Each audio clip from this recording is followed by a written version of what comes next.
call this meeting to order. We'd like to welcome everybody. It has been called to order at 6:33 p.m. At this time, we ask that you stand for a moment of silence.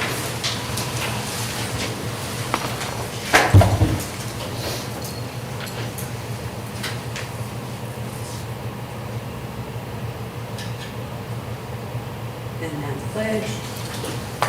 I pledge allegiance to the flag of the United States of America and to the republic for which it stands, one nation, under God, indivisible, with liberty and justice for all.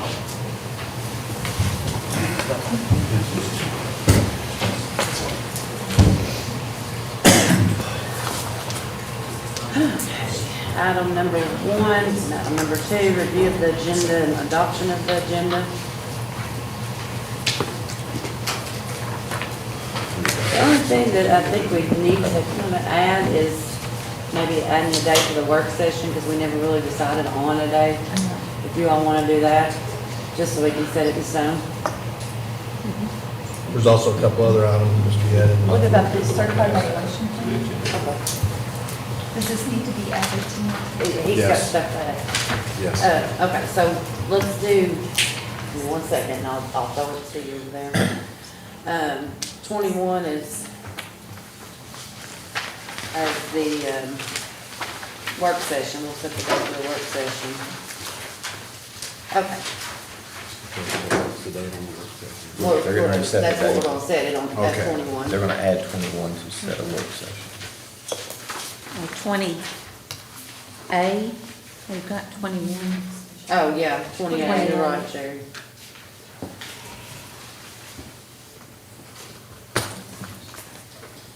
Oh.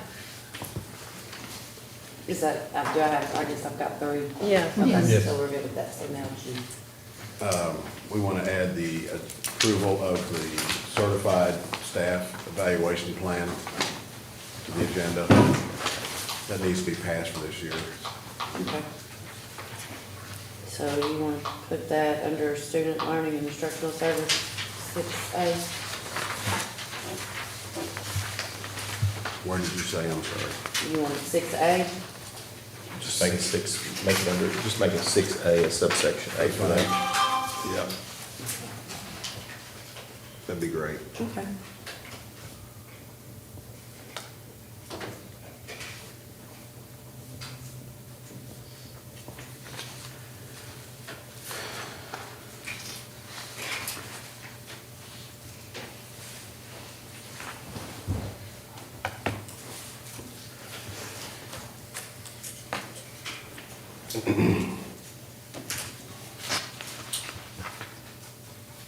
Anybody else need to Is there anything add? else I had on the The update? Chromebooks. Oh, that's right, that's right. He had talked with you, and I remember that, but we need to add on there, the revision of the wording on the Chromebook repair policy to include the word repair or replace, because I think we're finding that, like in everything else, the cost of repair is more than the replacement costs in a refrigerator and a TV and a computer. So if we can change the wording on that, then he'll be able to replace some Chromebooks that we can't repair for an affordable cost. Put that.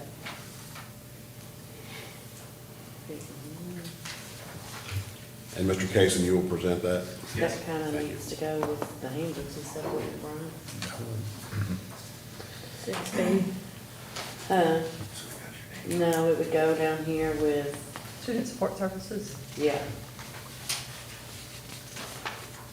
Probably with it needs to go with the handbooks and stuff. We'll just make it 8A. 8A. Okay.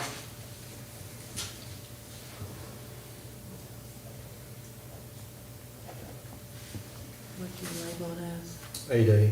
No, what did you? Chromebook. Revision of Revision. Chromebook policy language. From repair to repair or replacement.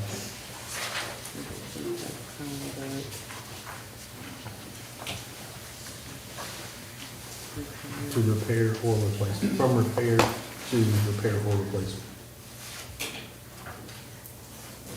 'Cause right now it just says repair. Okay.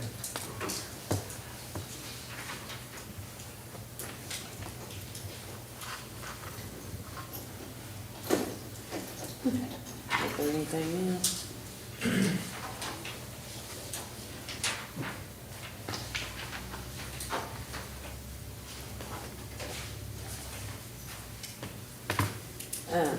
Did you, I know that Kathy had sent something to be added.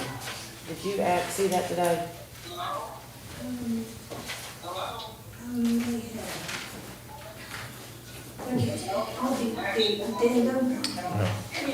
Okay, it did get added? Well, I know it's not added, but something you all would have to add tonight. It's addendum to the KOS. Okay. Oh, I don't know if you all want to, did you get your question answered? It doesn't look like Huh? we haven't received an answer yet. yes, we did. Oh, we Just did? like a minute ago. Yeah. She just sent it to me. Who sent this after? Just Kathy. Kathy Fields. Yeah, she, sent it at 6:05. Oh, Do you want to add it or? Yeah, let's add it. Okay, I can bring this up at that time. okay. So what number does that need to be? 20B? Yeah. Actually be internal board, yeah, put it under internal board business. Okay. I think that's 20B. underneath there. What's that? What does that Just- mean? Just addendum to superintendent search contracts.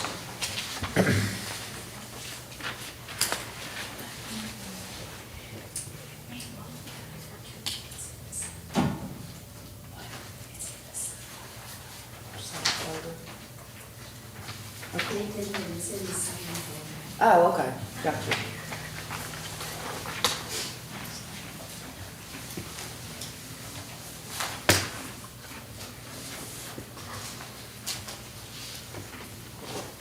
I'm gonna put you, since you've got the information on it, I'm gonna put your name on it, That's fine. so that way you can, because I don't think I got a copy of it. Okay, did everybody get all those changes? Are we good now?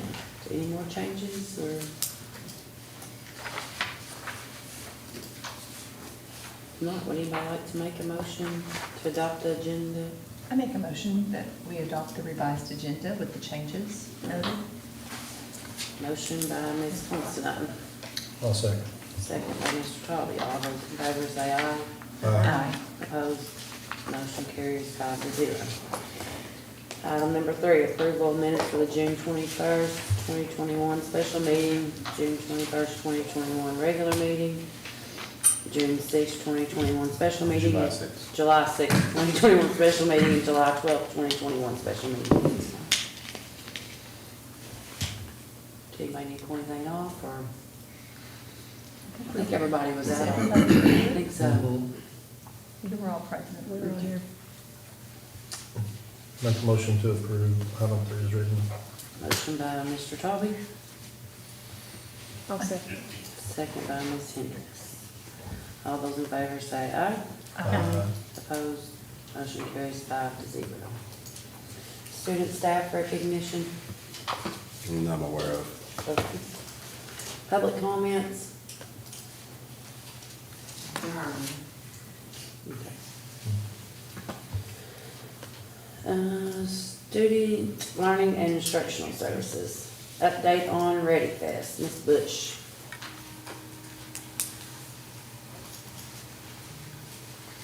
After our last meeting, I had all the FRC personnel come to central office to discuss the plans and what we were going to do in August. They assured me that no one will be without, that it's going to be smaller, more personal, more school-oriented.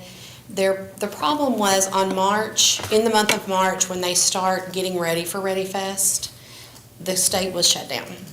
The governor did not open it till June the 11th. So that's 3 to 4 months without that planning time that they really need, because you all know how large it is. They promised us we would get right back in with next year, hopefully when everything's back to normal. There just wasn't enough time this year, but no one will do without. It's just going to be on a smaller scale, school-oriented, school pride, and just for their families at their buildings is where we're at with that. Okay. Any questions on this? Mm. Okay. All right. Item number 5, update on the STEM bus. Did you find it? Yes. That is a positive. And I want to thank the staff here at the central office who really led in that, in running down all the information about the STEM bus. And then we staked Brenda out at the KSBA conference, and she discovered that the company was there. So we did a block ops operation there. But Matthew contacted Julie and talked with him, then he called me. They are finishing the bus. They are like 2 weeks out doing this final wrap part on it, and they'll keep in better contact with us on the update. But is that pretty consistent with what you heard, Julie? It is. About 10 days to 2 weeks out. Is there a plan to post? I'm just told to find it. So I found it. If we need to do anything further, we'll just have to pick up whatever research was done, and that'll can be a next step, but I'm sure we'll have to use it logically, but. Okay, because I think it was to hire a person, a staff member. Yeah, well, now we need somebody to drive it. Oh, And go with It was to hire a STEM teacher. I mean, that was how it was presented to us. okay. And who was the major planner? Was that like the assistant superintendent job? Okay, well, we'll just have to go back. Did he have like a partner here that worked with him? I'm not sure. Christie, did you Christie, work on that at all? did you work on the STEM bus somewhat? I think his academic team worked Right. on this. He was gonna contact UK about a STEM teacher, is what he told us. I think that We'll was, figure it that out. was his plan, yeah. When We'll they- figure it out. okay. Okay. We'll figure it out. Okay, any other questions? Okay. Item number 6. Christie, you're back up again. Discussion on virtual learning options. Dr. Livingood and Ms. Bush. You want me to say anything, or you want? I'll do whatever you would like.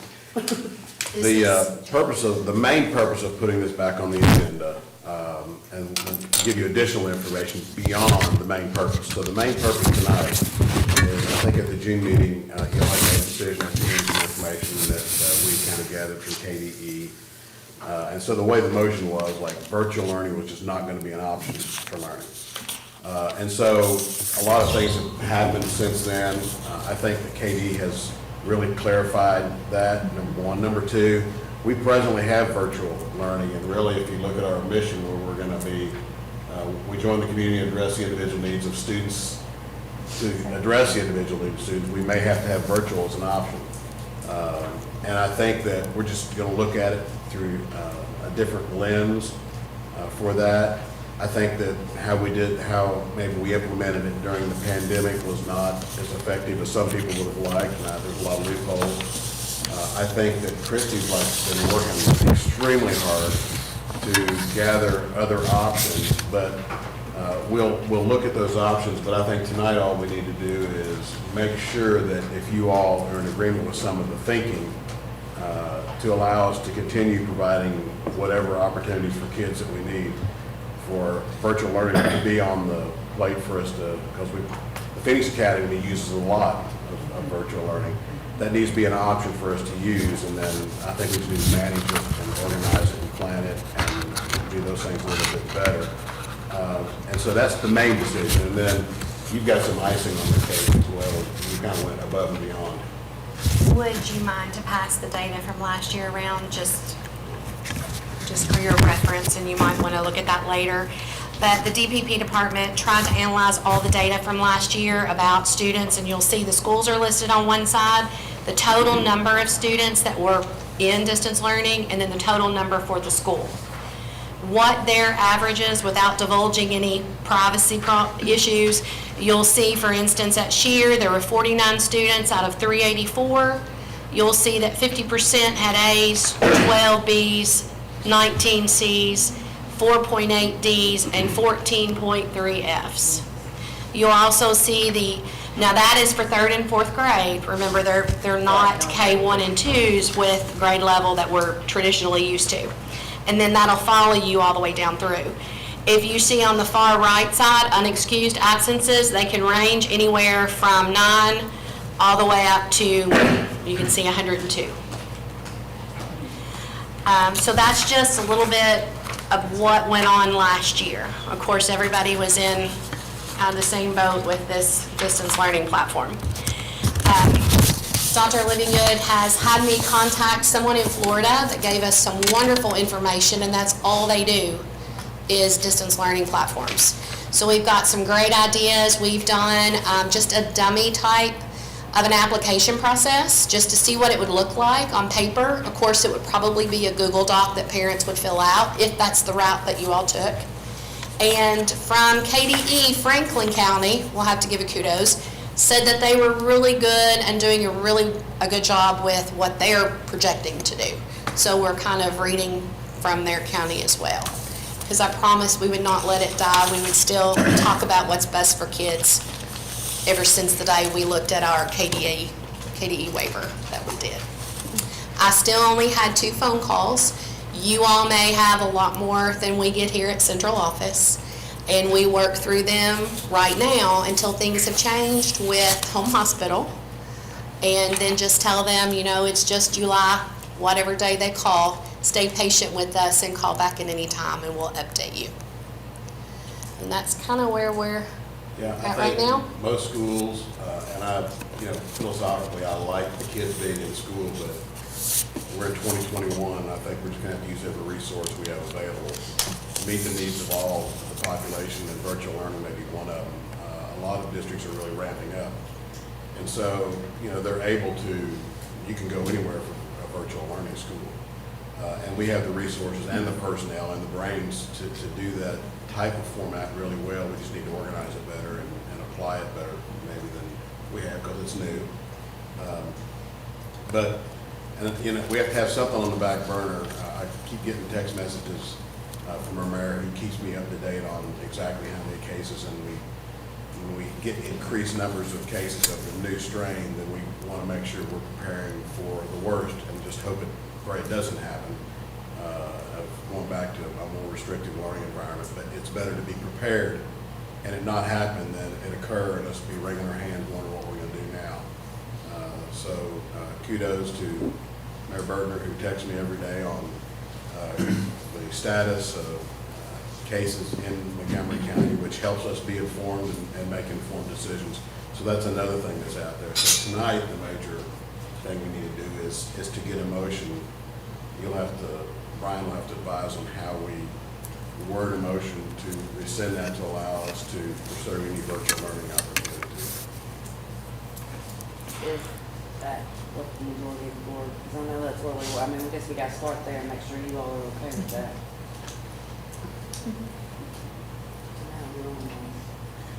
Well, if you all want to do that and follow Dr. Livingood's recommendation, I think that it would be two motions. Number one would be first a motion to rescind the board's previous motion wherein virtual learning would not be an option. So that would be the first motion. And then the second motion would be a motion to move forward with the, evaluation and proposal for implementing a virtual learning option. And they use the word plan for implementing, because you're not going to implement it until you're comfortable with the way that it's going. But the motion to rescind has to be from one of the first. It has to be first. Right, but it also has to be from one of the vote, right? Nope, it can be from anybody, just as long as you have the votes to rescind that previous motion. Is there any issue with item 6 that it does not state approval of virtual? No, because we're in a regular, we're in a regular call session.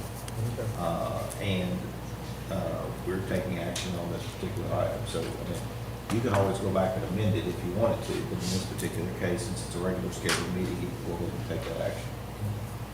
I just couldn't put that on there until we rescind it.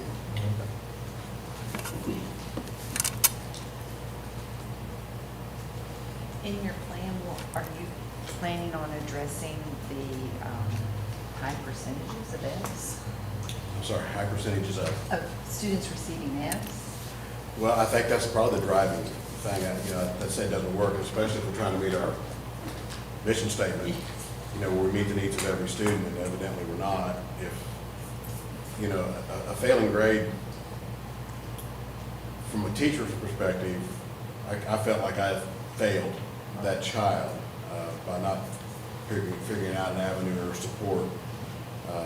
And so, the main impetus behind that option is to provide us the tools necessary to make every child successful. Right. In the application process, every question has to be signed by the student and the parent, and one of them is related just to that. that. We've just called them academic days, that if you're virtual and you're not being successful, you must attend in-person academic days with those teachers. At a certain point, and it's just draft form, if we're not continuing to get back on pace and kind of get ourselves out of that situation, then they will have to return to in-person. We have kind of a scaffolding situation. Also, they will have to sign that they will be with a social worker or the school counselor to help them through anything that they need, and the parent and the student, of course, this is just draft, that they would have to say that they would attend those sessions, either Zoom or in person with those medical health professionals. I know this is just draft. I know at one time somebody had said that they would have to pick one or the other for the year. Such as like a kid in cash situation, which I know we had talked. Have you all talked about that kind of situation? Like he may not need to be out in virtual all year long. He may need to be back in the building, but The goal is to be so dynamic with it that we're not locked into one or the other. Okay. And to be able to provide, I know, the resources you contacted in Florida provide, they have 3 different levels of virtual type learning. And it's just, technology is way over my head, but the use and implementation of technology for learning environments, Murray State University is still doing everything online. There's not an in-person class. And so even our dual credit kids, they're going to be all virtual learning for their dual credit, which is also their high school credit and their hours at the university. So, inadvertently, the motion that primarily you need to change leaves that option available for them too. So I think that there's going to be a lot of questions. I think that we want to get a lot of information to you, but we're just planning right now. And a lot of the questions that you may have, maybe, we want to be very familiar with the limitations and the resources we have here. Look at some costs. Look at the guidelines for implementation. Look at the support resources we have to support the kids online. And that's down the road. We just need to maybe just focus on tonight's thing that helps us go ahead and launch. We won't be able to answer a lot of those questions yet, which they're really great questions, but we need to go ahead and just initiate this and get in the right direction on it. So you think that you can have something in place by the start of this school year? Something that looks a lot different than what we struggled through last year? Well, that would definitely be a goal. Okay. We need to look at the format program that we presently use, and especially for middle school kids and 5th and 6th grade kids. Something's got to be more literacy friendly. But we just need to have the freedom to start looking in that direction now and start working in it, even if it's, not for everyone, but meeting targeted needs of students. For 2 examples, it talked about being on grade level with reading, because there's a lot of independent work and you must be fluent in order to do that work. So that's one issue that even Frankfurt and Florida have discussed. A second they both discussed was high school. It may literally not be full-time, because to be a good graduate, to be a Clark County graduate, you're going to have to go through a pathway of some kind, and that's going to be probably in person. Your nursing, your welding, some of those classes, they just cannot be virtual. So even though you're a distance learner or a virtual learner, some of those classes warrant you to do that in person. That was the case last year too, as well, because I know my nephew, he had to go in for that. So when you see, and we just put a name to it because most, the Cardinals, we put Cardinal Virtual Academic Academy.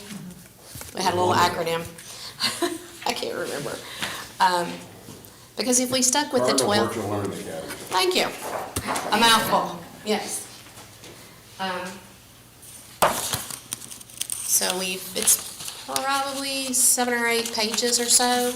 And then the end of it would be Clark County Public Schools in-house information. The committee would look at attendance, grades, test scores, teacher recommendation, and committee recommendation and comments.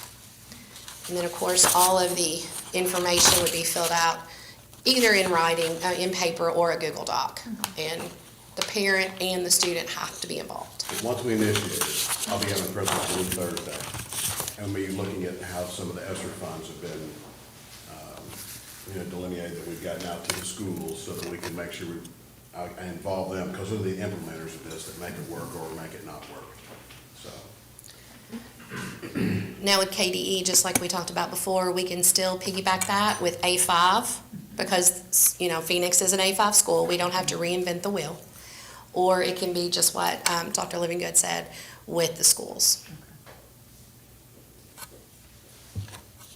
And we are being proactive, as he was speaking about earlier. Our 4,947 students will be in an A and B group already for the year, in case we were to get a phone call from the health department and say, you have 2 days. So we're going to try to have all that worked out proactively instead of waiting to take care of that. Anything else? No. I'm assuming that your recommendation My is recommendation that follow. first you rescind the June motion. Okay. Anybody like to make that motion? Make a motion that we rescind the no virtual for the 2021-22 school year. Motion by Ms. Thompson. I'll second that. All those in favor say aye. Aye. Opposed? Motion carries 5-0. Okay, now we need a motion to, Brian. A motion to evaluate and create a plan or proposal for the Cardinal Virtual Learning Academy for 2021-2022. I didn't get that wrote down, but I'll make that motion as stated. I'll second. Okay, motion by Richie, second by Tobby. All those in favor say aye. Opposed? Motion carries 5-0. All right.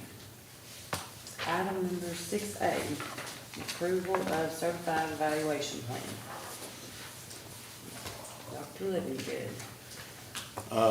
We were getting our plan together. We have timelines to meet for training people in the principal evaluation plan and then training people in the teacher evaluation plan. It came to my attention that we've not done the first thing yet, which is to approve a certified evaluation plan by the board, something that would have probably normally happened back in April or May before this. So we just want to tie that loose end up.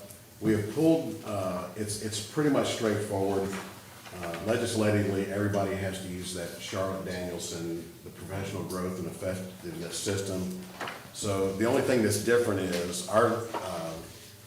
the ladies here have worked very hard to marry the evaluation documents with the practices so that you would have that, to see what kind of forms that the principal uses when they evaluate a teacher, what forms and procedures that the principal uses in the process. So those forms are there.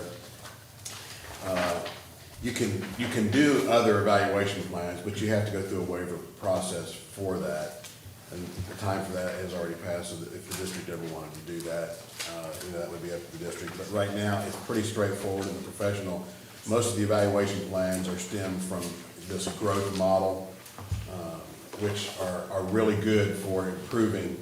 They're just really hard, when you get down to having to release a teacher or release anybody, they're hard to work in that way. But if used with fidelity, they can really build profession. So I recommend the approval of the certified evaluation plan, which includes teachers, it includes principals, it includes librarians, it includes anybody who is a certified educator in this district. And this is the comprehensive plan that you have and all the documents that are used to do that. And I would make a recommendation for approval of that tonight.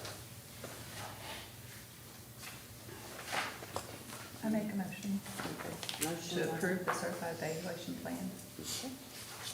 Motion by Ms. Constance, I'll second that. second by Ms. Hendricks. All those in favor say aye. Aye. Opposed? Motion carries 5-0.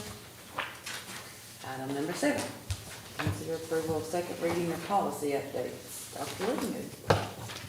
Well, were there some questions you have? Because usually it's, KSBA does all these revisions and it's pretty straightforward. And then you do that first reading and then it's very rare that I don't do this. You don't have any questions in looking at that. I'd recommend approval of the policy updates. Any We had no questions? questions the first round. Okay. Anybody like to make a motion? Make a motion to approve. Motion by Mr. Dalby, I'll second. second by Ms. Richardson. All those in favor say aye. Aye. Opposed? Motion carries 5-0. Item number 8, consider approval of the 2021-2022 Clark County Public Schools Employee Substitute Teacher 2021-2022 Coach's Handbook, Classified Employee Evaluation Forms, and Procedures, Administrative Classified Employee Evaluation Forms and Procedures. Tammy Parrish. That was a mouthful. Yeah, it was. So I've provided you with both documents for each one, a marked up version and then a finalized draft version. Most of the changes made in there were just grammatical or just updating staff. So,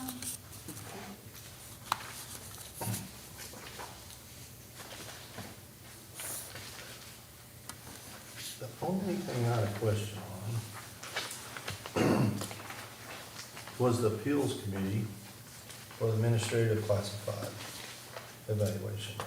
Did you Which get is just my, 3, and I did, I received Okay. that, Okay. that's, I That's what I understand the reason, but 3 compared to 10 on the just classified seemed a little unequitable, so to speak. so I talked to Mr. Young about that, and he said because there is no regulation over who actually serves on an evaluative committee, that it generally is made up of peers. Well, there's only 4 peers in that role, so that's why 3 was chosen as the committee. But he said it's totally based upon what the board wants to do as far as creating a committee. Totally your decision. I mean, is that the way it's been in the past? Is that? yeah, that's the way That's the way it's that it has been. You have, since there isn't a guideline, if you want more individuals than that, you can put an ad hoc person in there, but most of the appeals committee are made up, as you said, of peers, which means people in like jobs, and since there's only 4 of those positions, logically, if somebody's doing an appeal, there's only 3 people left to appeal it. Right. So, you know, in that particular role, I mean, if you were to make a recommendation on what other person would be on that appeals committee, who would that, I should have talked to you before. Well, it's okay, because I actually asked that question too of Mr. Young, and he said that generally the superintendent will designate a committee if you want to go that role. He said that they have teachers, maintenance workers, grounds, like you just, whoever you decide to make it, because on the classified evaluation, it's generally every department, so if you wanted to have one committee member from each department, that would be appropriate too. So. I mean, I don't know what everybody else thinks, it just seems like there needs to be more people on there to have more of a. I talked to a couple, actually several surrounding counties just to kind of see what they did. And where we have 2 individual evaluation processes. So we have the classified evaluation, then you have the classified administrative evaluation. Some counties just do it all together, so you only have one committee and one process or procedure. But that would involve, and that's what I've talked to him, that I'd like to talk to you all about, like maybe revising some of our job descriptions, so that a way we can just kind of funnel, instead of 2 processes, we only have 1.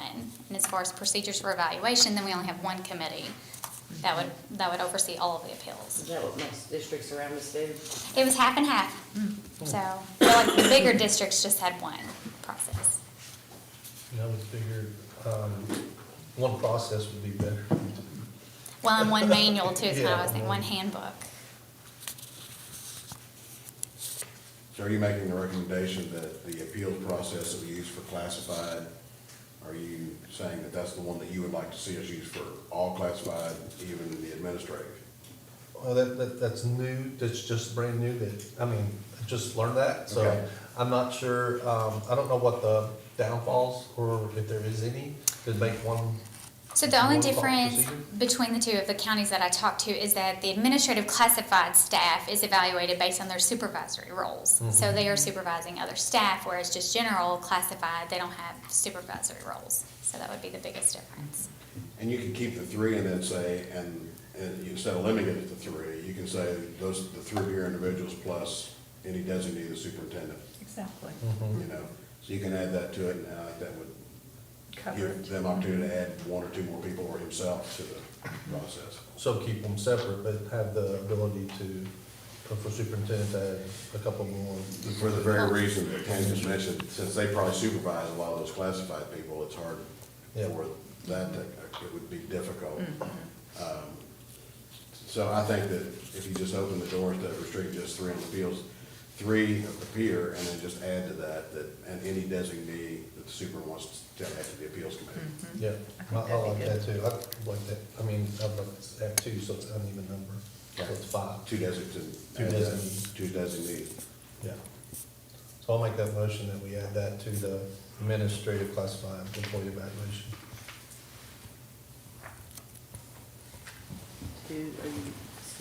You're saying 2? Two designees, Two two designees to be assigned, 2 designees will be assigned by the superintendent, with as an addition to the committee members for the administrative classified employee evaluation, For the appeals. for the appeals. Or the rest of them, are you leaving them off? Yes. She's probably going to include that in the motion. So you're making the motion, the rest are all staying, you're just adding the 2? Yes. So making a motion, then we'll add 2 designated superintendent for the appeals committee on the administrative classified employee evaluation. All other change, and no other changes to the evaluations as they're presented. Arlene's got it. Okay. All right. Good. Motion by Mr. Toppin.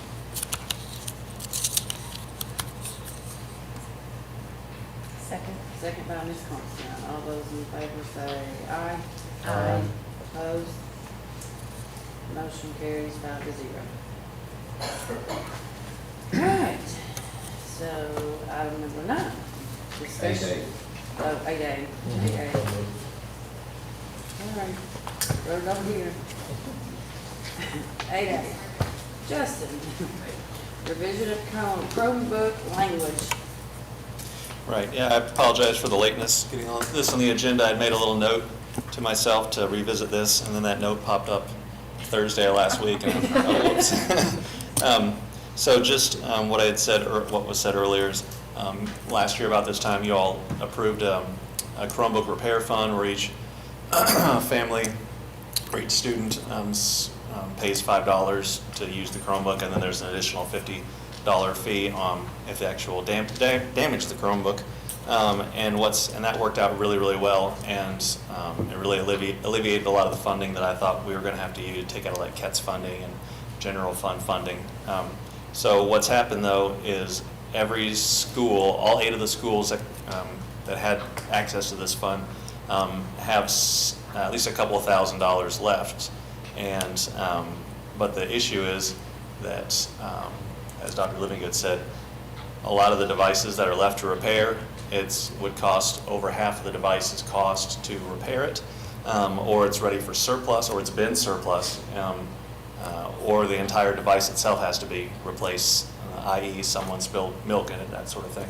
And the way the funding wording was done last year was that it's only for Chromebook repairs. So I'm just asking that you approve the addition of or replace in there, so it's principals can use this fund to repair or replace entirely Chromebooks that need it. What's that funding source? It's just called Is it the general fund? Chromebook Repair Fund. I mean, I don't was think it out any, of general fund or? no, it's based on, it's in the activity account where they collected the fees. Oh, okay, so student fee money. Yes. I mean, it's a Specifically, fee schedule. specifically for Chromebooks, Yeah. correct? The Chromebook agreement that we voted on.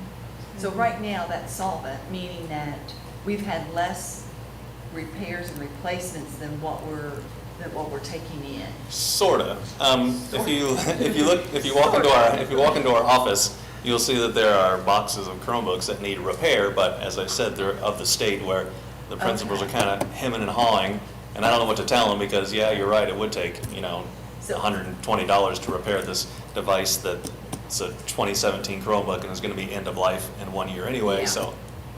But do we have money to do the repairs? I mean the replacements. Yes, every school could at least buy like 8 to 10 Chromebooks with this. And each school has more than 8 to 10 Chromebooks that was are my in next need of it. question. Yeah, it would go to good use by Okay. fully replacing a Chromebook that should be surplused. What happens to the Chromebooks that we were replacing? Are they worth anything? It depends. It varies Chromebook by Chromebook. We strip them sometimes for parts. Mhm. So, say a Chromebook is like maybe only a year old, and a student has cracked the camera. We'll just pull off. If it's the same model, we can just pull off one camera from an old one and put it on the new one, and that alleviates that problem. But otherwise, we go to our surplus list, and after approval by you, e-waste vendor comes and takes them away.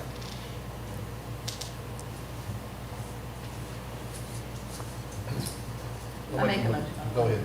I make a motion to, it's not a revision. Amend, right, amend? Yeah, amend the policy to Amend the include- policy to include replacement or repair of Chromebooks. I second that. Motion by Ms. Considine, second by Mr. Shelby. All those in favor say aye. Aye. Opposed? Motion carries 5-0. Thank you. Thanks, Justin. Okay, now, item number 9. Discussion and approval of contract with Bluegrass Health and Clark County Public Schools. I think that's what I just asked you about, because is that what I moved from the one board meeting?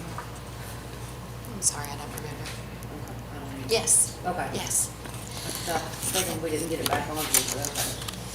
Just to give you a little this contract, Dr. Steve at Bluegrass in Lexington, he and Donna, if you remember Donna Fisher, she's now Donna Agee. She graduated from, I think in 1982 from Clark County.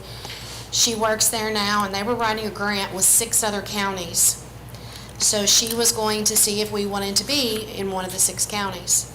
And we received the grant. It's an open-ended grant through Bluegrass, so we're not looking at a year or two. We're looking way down the road.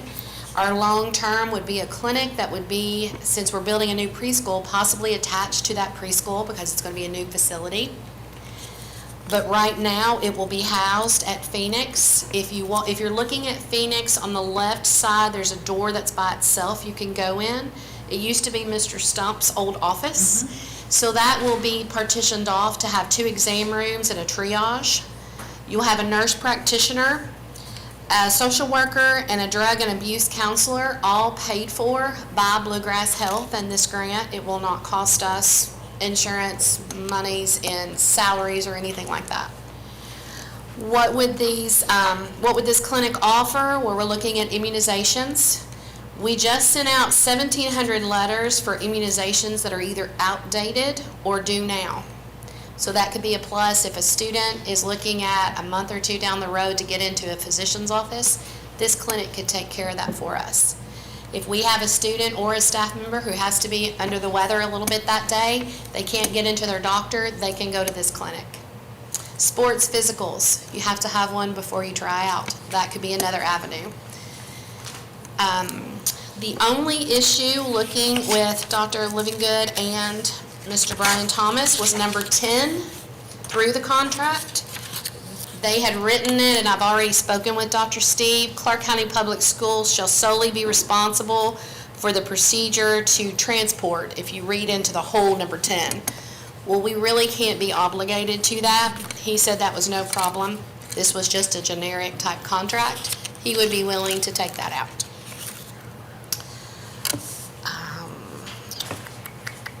So this is open to staff and students? First, that's our main goal, that's our main focus is staff and students. So is it a free? They will bill insurance if you happen to have insurance, and one of us had to go visit that clinic. But I don't know the grant itself, if it's written as a free type situation, but it is no charge to the staff or student. Either they're filing the insurance and it's covered, or whether it's a free type situation. I have talked to Becky at the health department because we have a really good relationship with her, and we did not want to break that in any way. She saved us during this whole year of COVID, speaking to us and helping us every day. And they're in working agreement with each other, and even talking about a dentist for our students. So we're not going, that was one of my main, issues, is we don't want to break that partnership. So it worked out great, and they're looking at partnering together to get us a dentist for students free of charge. So do you already have staff for this? They've hired it. So you've already got people, is it open? No, we're shooting for September the 1st.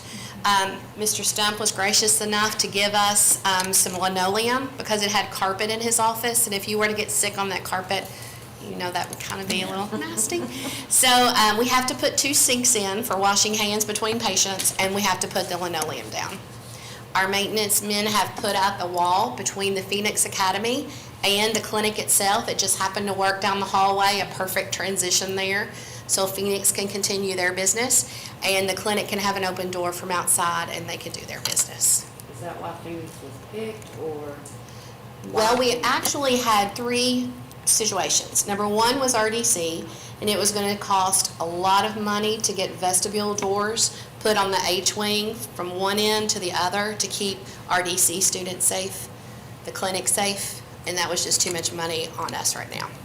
And the other was down at the old ATC where technology and maintenance is, and it would come right in the floor once again, the main door, and it was a vestibule that was going to be there, and they're $10,000 or more.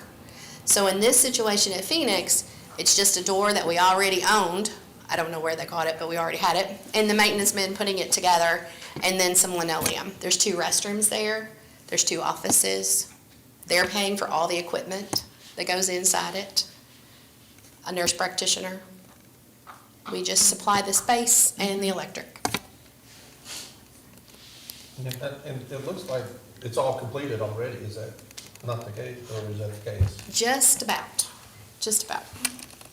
Except the agreement on the contract.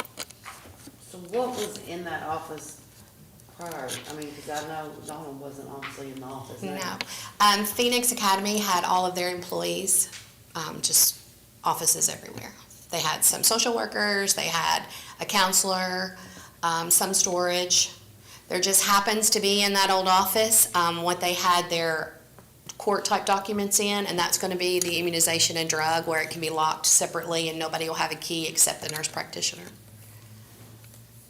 So we just had to move a few offices around. But this isn't going to put the Phoenix kids out in any way? No. There's plenty of space within, until they're transitioned to their new facility. But not outside either. I mean, because being outside, isn't there certain protocols they have to? I do know, and Donald will have to help me, they did construct a new basketball goal on that side of the building. I'm not sure logistically how that will work if you're talking about activities that go on outside. Right, because that's their gym and stuff, right? They have one on the right side, but then they also constructed a new one on the left. I do know that during the day, but they're also going to have some night hours to accommodate parents. Bluegrass Health is. So that'll be something that we have to work out somehow, not to interrupt the students in any way. Yeah, I mean, that's the only thing that bothers me with it, is I don't want the kids. And hopefully, I'm assuming it'll take 2 to 3 years for a new preschool, but this is temporary, and it should benefit all of our babies, I hope, and staff. But the contract, Mr. Thomas, you would be the expert besides the number 10 that we discussed. Everything looked good. We just wanted to make sure we weren't responsible for any transport. I would expect you probably will need to move that basketball goal if the Phoenix kids play on that, because it looked like a brand new one. And there'll be no parking if cars will get damaged. Now, I do know that the back building, there used to be, I think, a migrant office there. It's a portable type unit. Is it still there? That's going to be taken down. It's still there. And when that's removed, they're going to put in parking all along the back. Because right now, that's there, and it's taking up a lot of space. That long trailer. The whole back, Yeah. uh-huh. So that's what I'm. So, I mean, we could Back one use of that for parking Yeah. and specifically say, patient parking. And then maybe have staff on the other side specifically where it would be away from that basketball area. That building's in bad shape. I think we're in the process of trying to get the fire department to use that as a To burn it? I think there's a proper word. It's controlled fire, I think, to teach other, because that would be free to us. If not, then there's a budget Mr. Stump has. It was on your summer work list to have it removed, so we're in the process of planning that. But I can't measure, but I bet there's 10 to 12 parking spaces just in that area once it's cleaned up. And you could even move the dumpster because it sits around back. And you could have that whole area.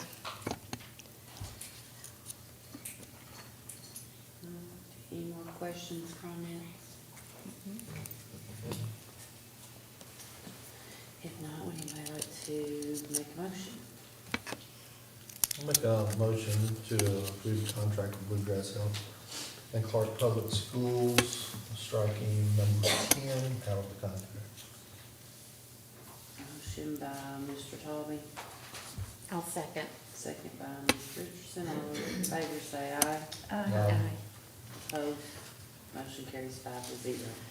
On the opening day for the ceremony, I'm sure that you'll be receiving something from Dr. Steve, because he would probably want you there for that. Thank you. Thank you. Okay. Item number 10. Your approval of the 2021-2022 Code of Conduct GRC Phoenix Academy K-8 Student Guardian and Preschool Handbooks. Donald Stump. A little more housekeeping in preparation for the new academic year. As you are aware, the principals must submit to you for consideration and approval their 2021-2022 school handbooks and the Code of Conduct. So you have for your consideration the preschool handbook, the Phoenix Academy handbook, the K-8 handbook, and the GRC handbook along with the Code of Conduct. The GRC submitted, and I think I've included that in your packet, some of the changes, the changes that they made to their handbook, but the other principals didn't submit changes. But as I understand, there's just more housekeeping kinds of stuff, personnel changes, and things of that nature. Any questions, comments? Did you update them with current employees?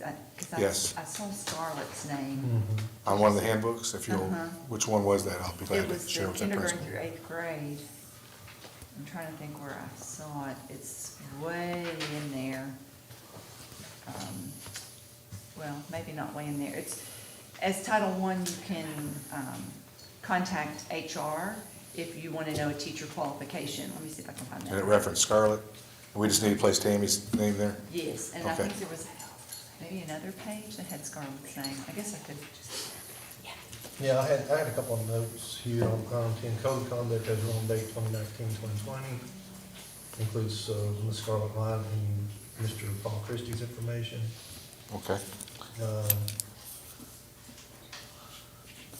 was states it has not been updated since June 19th of 2020. Yeah, it's reviewed and approved every year. It's pretty much the same document that we approve every year. Doesn't have any substantive changes. You had Phoenix Academy Handbook, page 4 was blank. And Page 4? That's what it was when I reviewed it, unless it's been changed. did you send us newer ones today, Arlene? No, okay. Yeah, so the Phoenix Academy, page 4 is blank. That would be the welcome letter. which It is. says superintendent's letter here. It's finalized and was sent to. Oh, okay. Yeah, that wasn't included, it wasn't written at the time we submitted them. I'll try to find in the K through 8 one. Was it K through 8? Scarlett. If you'll send those to me, Brenda, I'll be glad to share that with the principals and have them make those corrections. Thank you. I saw it too. In a Word, I can name it and find it, but I don't know how to do that in a Chromebook. I think Ruth Ann and Josh partnered up for the K-8 handbook this year. Oh, they did do it? They take rotation. Okay.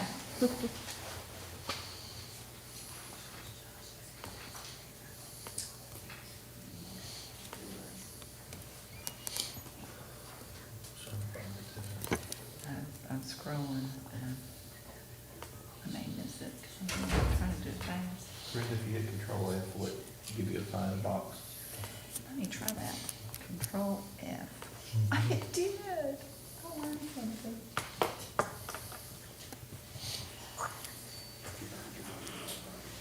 Okay, it's on page 23. Notice of non-discrimination.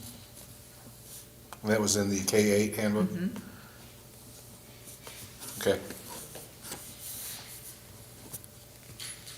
One of two. It's in there twice. Page 27.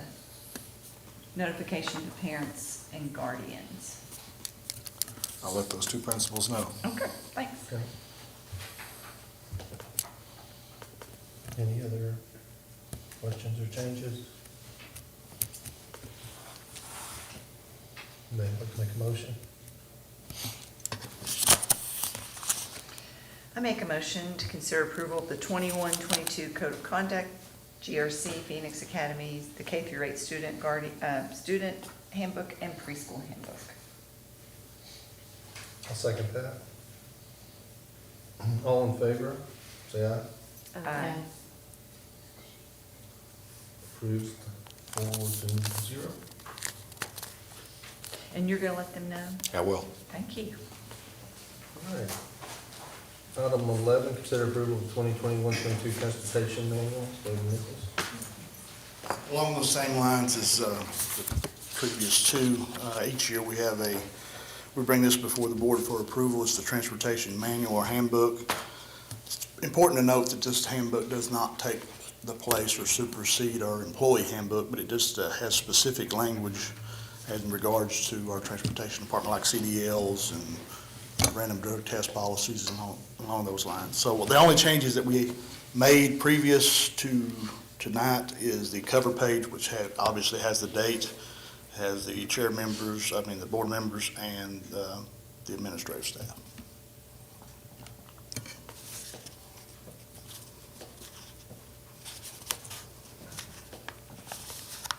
Any questions? Any questions? Motion? I'll make a motion to approve the transportation manual for 2021-2022. Motion, Secretary Richardson. Have a second? I'll second that. Second by Ms. Hendricks. All in favor, say aye. Aye. Motion passes 4-0. Item 12, consider approval of 2021-22 facility usage fee schedule. Mr. Stout.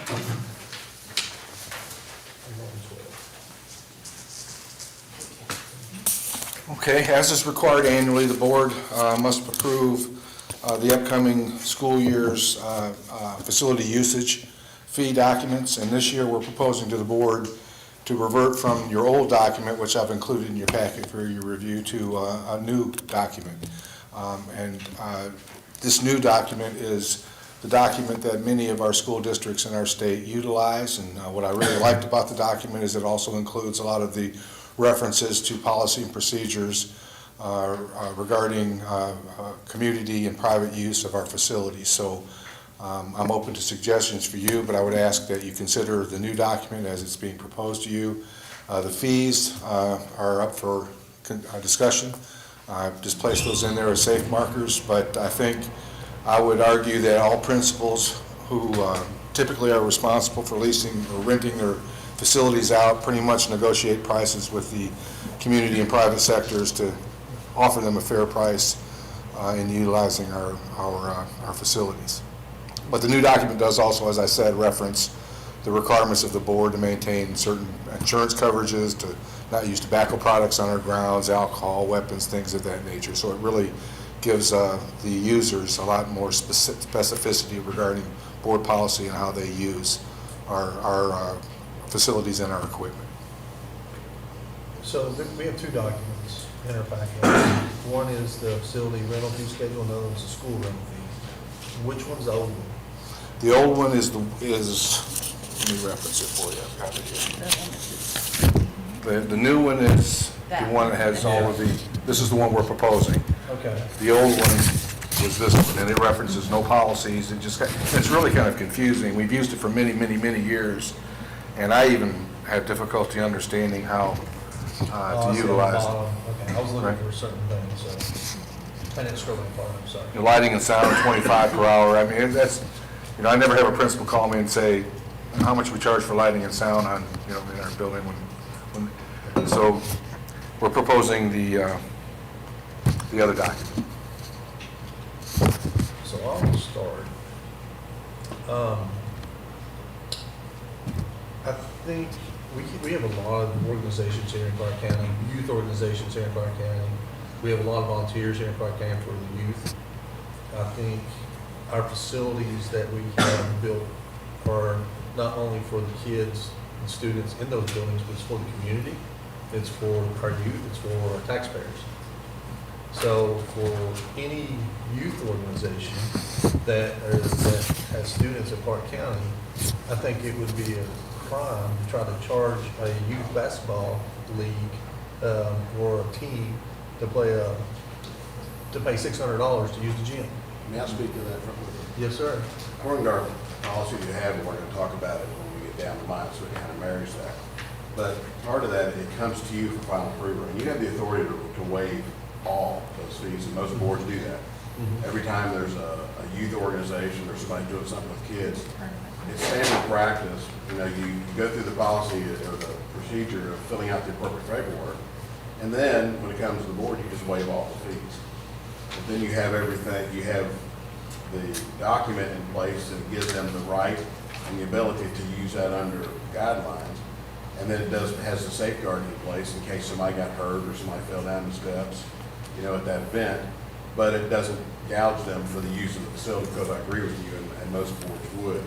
So I would say that the fee schedule is very rare that, sometimes private organizations come in and they want to use it and it's appropriate to do that.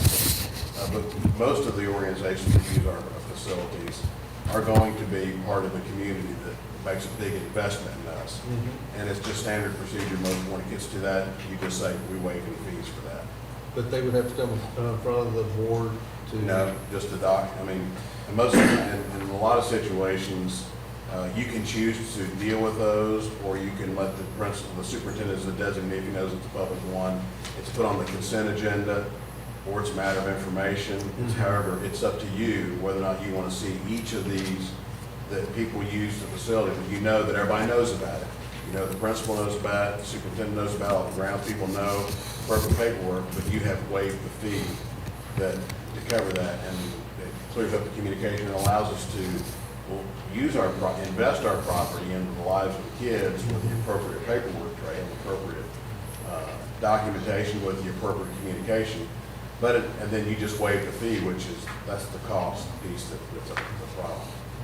Also, the scale, it lists outdoor facilities, and it says to be determined by the event. I think that gives principals and your director of operations some leverage to assess what an outdoor facility usage could be zero at that point. So you have a whole line item that pretty much says TBD by event, and that would allow some discretion there for rental. But what I do like about the Form 2 is it requires both the building principal and your director of facilities to sign off on it, so they both know what's the purpose of the use of the facilities for, whether it's for profit or nonprofit or community use or weddings or private use, things of that nature. Okay, so, just a little unclear, I don't wanna make it so cumbersome for a youth organization to utilize our facility that they would never ask to use the facility. Sure. So what would be the process if I'm a director of a youth facility, or a youth organization, and we wanna have our tournament in the gymnasium at high school? So they would fill out this application right here, Okay. talk to the principal, see if there's no other school events, Yeah. nothing else planned. And then they fill out this application. And if it's something for like our kids, Yeah. what they do is, okay, now is this gonna be a tournament where other districts are involved? You know, who's sponsoring it? Mhm. Well, our AAU is sponsoring it. Well, the AAU has that $1 million liability policy that they provide, which indemnifies the board. Mhm. Because what you want to guard against is somebody falling down the steps, breaking their hip, and then you're responsible for that accident. So these 2 pages of application, this is the one that comes, It's a you procedure. can, a lot of these you just mark out. Then get to the last page where the board, you know, decides they're gonna waive everything. So it's, the one that they fill out usually is just the first page, which is real doable. Mhm. And then it And takes, then they submit that to Yeah. who? The principal? give that to principal submits it to us. We go through the process of, you know, and he'll give a recommendation. He fills out his part. He gets copies so he knows who's there. Everybody knows who's in the facility and that it's a approved thing. We know that it's covered by insurance. We know that it's a group of our kids. And once they do that, then you all say, I know a bunch of kids that are gonna waive the fee, we're gonna waive that fee. Because kids are being helped. So. Yeah, I don't that's wanna just have to most- come to us though for that, because we Well, only you meet can, so you can once a assign month. the superintendent as a designee, and then put it on the consent agenda, so you'll see those. Okay. That's what most districts do. Okay. Like, if I see that and I know our kids are helped, I can approve it, but I'll put it on the consent agenda so you know what I approved. Okay. I would say those aren't getting filled out very often. Well, Ashley's gonna fill out the first one tonight, so if you all want to stay around, she'll be able to watch you do that. Yay. So we're trying to tighten that up, Yes. Brenda, you know, we. Because I think that's the first piece before you get to the fee piece. Right. And that's actually the procedure that your policy has in place now. The superintendent can do that. As a courtesy, I would always put those on the consent agenda and let you know what we approved. So that's what you already have in place, so really Right. nothing needs to happen. Just need to use those. Yeah, Yeah. so I would recommend that you approve all this, because the ball is still in your court. And then we'll get to the other half of that on our recommendation, because tonight, just for clear communication, I would be waiving the fee for that and putting it on the consent agenda, but it's not. So tonight, we would do it separately, but in the future, I would make approval on this. I would put it on the consent agenda, so that if you were interested, you could look at it. I didn't realize we had a procedure already in place. I mean, I didn't know we had that. I don't know if our youth organization, so that'd be good to make sure they're aware of. Our principals, if people go to the principal wherever They it know. is, we just need to make sure they know If they're they've got the using it, form. sure. Okay.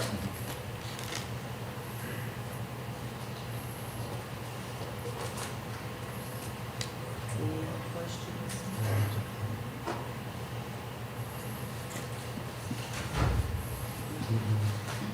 We'll make a motion to approve the 2021-22 facility use fee schedule.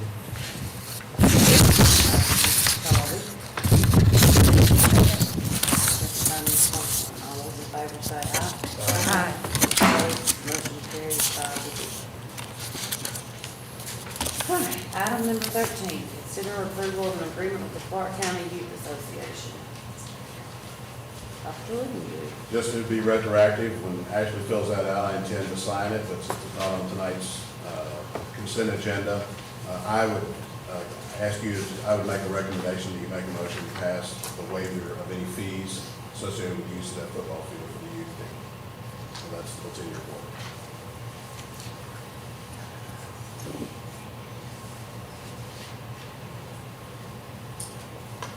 Is this the field behind Justice? Okay. Is this just for this coming year, academic year? Yes? Okay. Okay.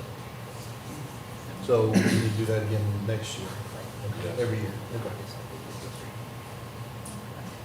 I need. I'll help you fill that out. Well, they're here. Okay. So, there she Yeah, is. And a lot of it, I mean, if you don't know the answer, leave it, and I'll take care of it. Okay, yeah, I was gonna say, as you You just know. know the nights you're gonna be there, you know the dates, and, I do not. okay. That would be her. Well, you all collaborate, but just get that to me sometime. Okay. But they need to go ahead and make the decision tonight to waive the fees. Okay. So now, what do you do about like, because that facility has porta potties, right? I mean, what do you, who are, We handle those. You do handle We had them brought in and we've paid for them the entire time. For the fall season, because of COVID, we not only had porta potties brought in, we had portable sinks brought in just to cover the COVID stuff to keep kind of with your school system. We did the masks. The board does not handle, I mean, we do the maintenance on the field, we mow it. We made some repairs to some steps that fell through, that you have to use to get up into the, is that the press box up there? Okay. We had some lighting issues that we also made those repairs. now are you with Civitan? No, we are not. Okay. Civitan relinquished football because they could not, they could only do basketball. Okay. We stepped up in July of last year and said we don't want this to stop for these kids to not have a youth football league. We put this stuff together from July and we played our first game in September. We're amazing, amazing league, not just myself, but I have 20 plus people that keep this going. We are a nonprofit, we have a 501c3 federal ID. It's strictly, we're just trying to keep these kids in youth football. We also kind of coincided with the new head coach at GRC as well, and he's been a tremendous help along with his coaching staff to get us in the right direction. And he's offered up his field, his services, his everything, come out and talk to the kids. But I don't, we even maintain it when we're not playing football. We keep it mowed, we keep everything up to date. There has been some issues. We do lock it, but we lock our lock into the school porch lock in case it has to have access through emergency personnel, or I have been told in the past that the justice at some point maybe sometimes uses it for fire drills or something. It is their fire, isn't it? It's evacuation. Yeah, that's their, so they have to be able to get through.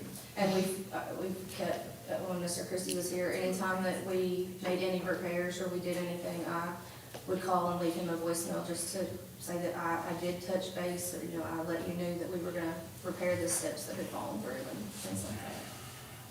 Is there any way we could fix that lock issue? I know it's come up a couple of times. I think we got it worked out pretty well. Do you? Yeah, we lock ours, they have the code, we did have a lock that exploded for some reason, we did update them with the new code. We do have two companies that come in, they have the code to our lock, and that is to the porta potties, so that they can clean them weekly. And our concessions is delivered from a company out of Louisville, and to keep me from having to leave my job running a daycare and meet them every week. They also have access to the fields. Other than that, it is strictly board members and our coaches that access it. So the new form that you just approved would require them then to list what they're gonna use the field for, if it's gonna be fundraising, if they're gonna have things for sale, like recently, a yard sale on the property, they're gonna be doing a car show. It informs us that they're gonna use that property for this purpose, and these are the funds, and this is how the funds are gonna be used. So it really addresses the policies of the board and keeps us honest with our policies. And you have all that information, right? So you can fill Yes. this out. Now, with that form, is that something that we need to, every time we decide, because sometimes we just throw stuff together, like right before school starts, we're gonna have a glow-in-the-dark flag football game for the entire youth of Clark County. I don't have a date set for it yet, because we were kind of pending some other. It makes it functions. easier on you if you plan ahead and just project. Blanket, okay. Fundraisers we have, even if they're tentative, put them on there. Okay. We may have this and and so that keep your hand to run back and make it demonstrate form all the time. And it also helps us logistically to make sure we're not double booking that field. If you need to use it in a time that's atypical of your games and your practices, I need to make sure I'm not sending another group of people out there during the time that you want it for another event.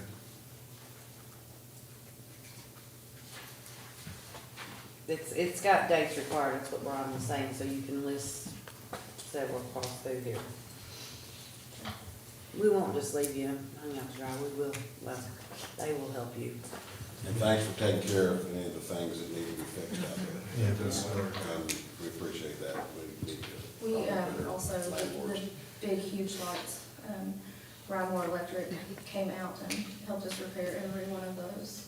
Some had fallen completely to the ground, so. And I know that lights had been brought up. We don't really use the facility lights unless it's just, we want to put the kids under the lights for a football game. Something about being under the lights to play. Those kids just absolutely love it. I know in the fall we used them a couple times, and then this spring season we used them once. I understand, you know, when the heat's really bad, you kind of move those games at night if you At can night, yeah, too, so just to- that's understandable. I wouldn't think that those lights are running our electric bill up that high for gamers, for those kids to play under the lights. I would hope not. No. I would mean, and we wouldn't intentionally run an electric bill. Waive that on your fee list. You Yeah. have that authority, but now you just need to approve the event and waive the fees. Looking at monthly bills, I don't see anything significant that would make a difference.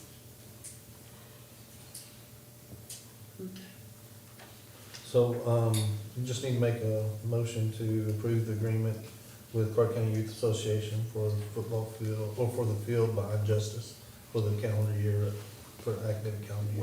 Waiving. And waiving fees associated with that. It's Clark County Youth Athletics. Clark County That Youth might make a huge Athletics. difference. Oh, it does, yeah. It's It says- athletics, not association. Okay, Sorry. thank you. Marlene? Okay. Motion by Mr. Tobby, I'll second. second by Ms. Richardson. All those in favor say aye. Aye. Opposed? Motion carries 5-0. All right. Item number 14. Review of the preliminary fourth quarter finances. Hello. I know this is your all's favorite part. So hopefully you've had a chance to look this over in that same format as it has previously been, except I added one new thing which I thought might help you all kind of just understand the finances a little bit better. So slide 2 is our revenue for this year, our budget as a whole versus our year-to-date that we have brought in. And looking at that, it looks like we have collected basically 78% of our revenue. However, a very large part of our budget is this thing called on behalfs. And so this number is a estimated number for retirement, for health insurance, things that the state pays on our behalf.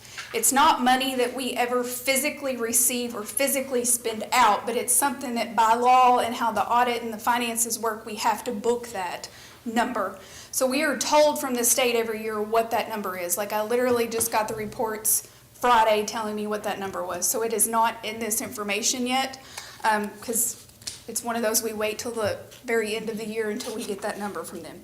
So slide 3, basically what I did is I pulled that number out of our budget so that you could kind of see the actual budget of what we facilitate here at the district. So if you pull that on behalf number out, we go from a budget of a little over $56 million to a budget of $42.9 million.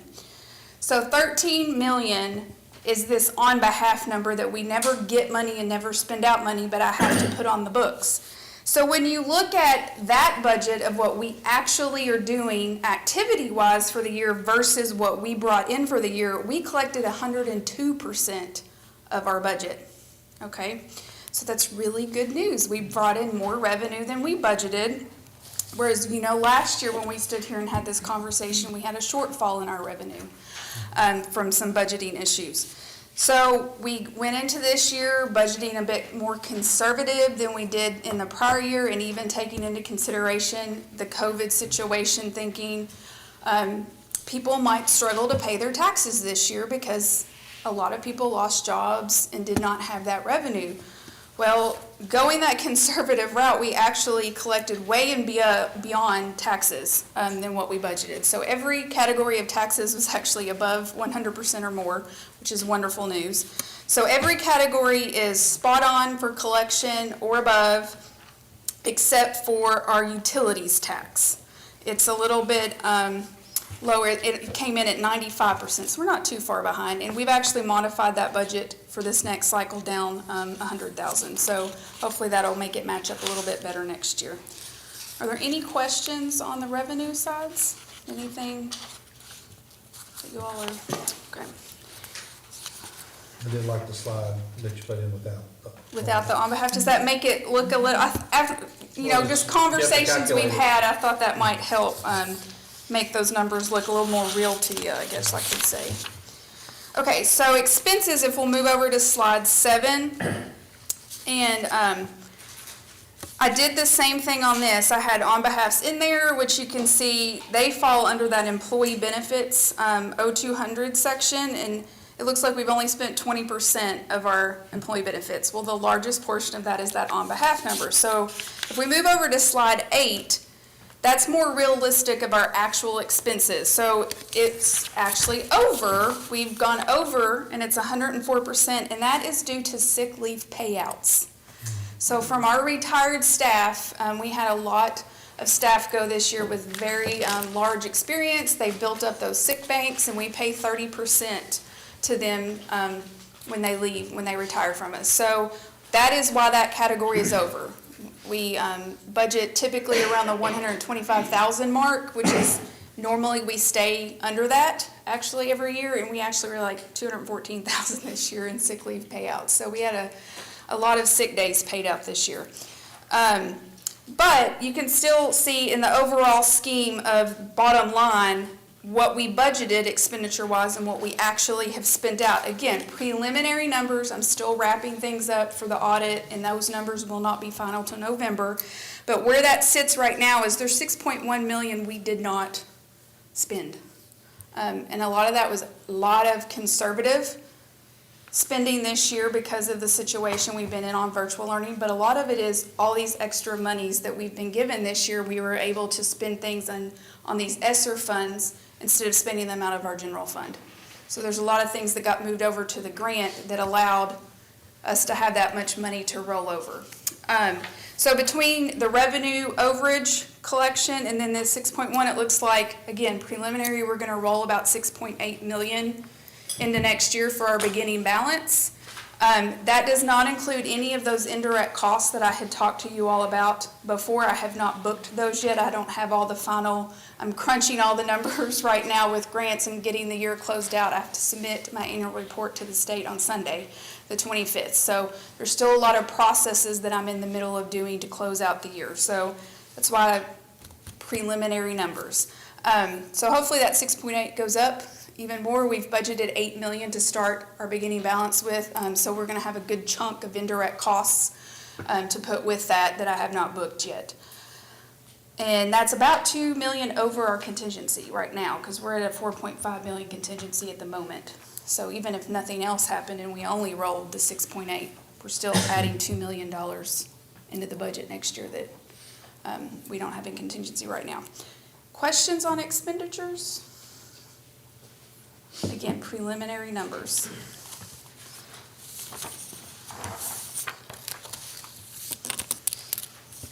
Yeah, I have one question. Yeah, absolutely. So on the expense,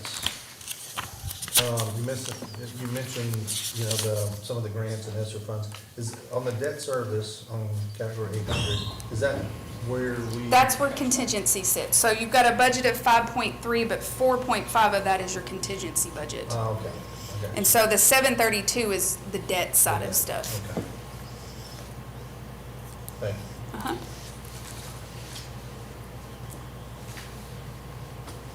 So part of that 6.1 I'm saying at the end that's not been spent includes 4.5 million of contingency.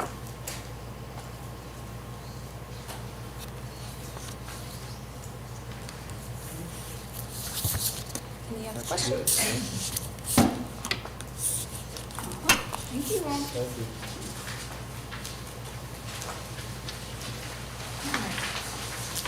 Before we start number 15, we are going to take a 5-minute break. Agreement shows the interpretive for me. I need to slow down.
All right, we are back in session at 8:09 PM. And we are on item number 15, dog stump. I love it when Arlene puts me after a good finance report. I mean, when I ask you for money, I'm gonna keep being good to her, because I just love that strategy. Okay, so, I spoke with the board, I want to say it was the last meeting, maybe the meeting before, and asked you if you would be open to me bringing back to you some quotes for some blacktop work out across from Concord Elementary School, over where the old Aero Coach building was. And actually, I've printed some things off to kind of help you visualize where exactly we're talking about. So get that to you.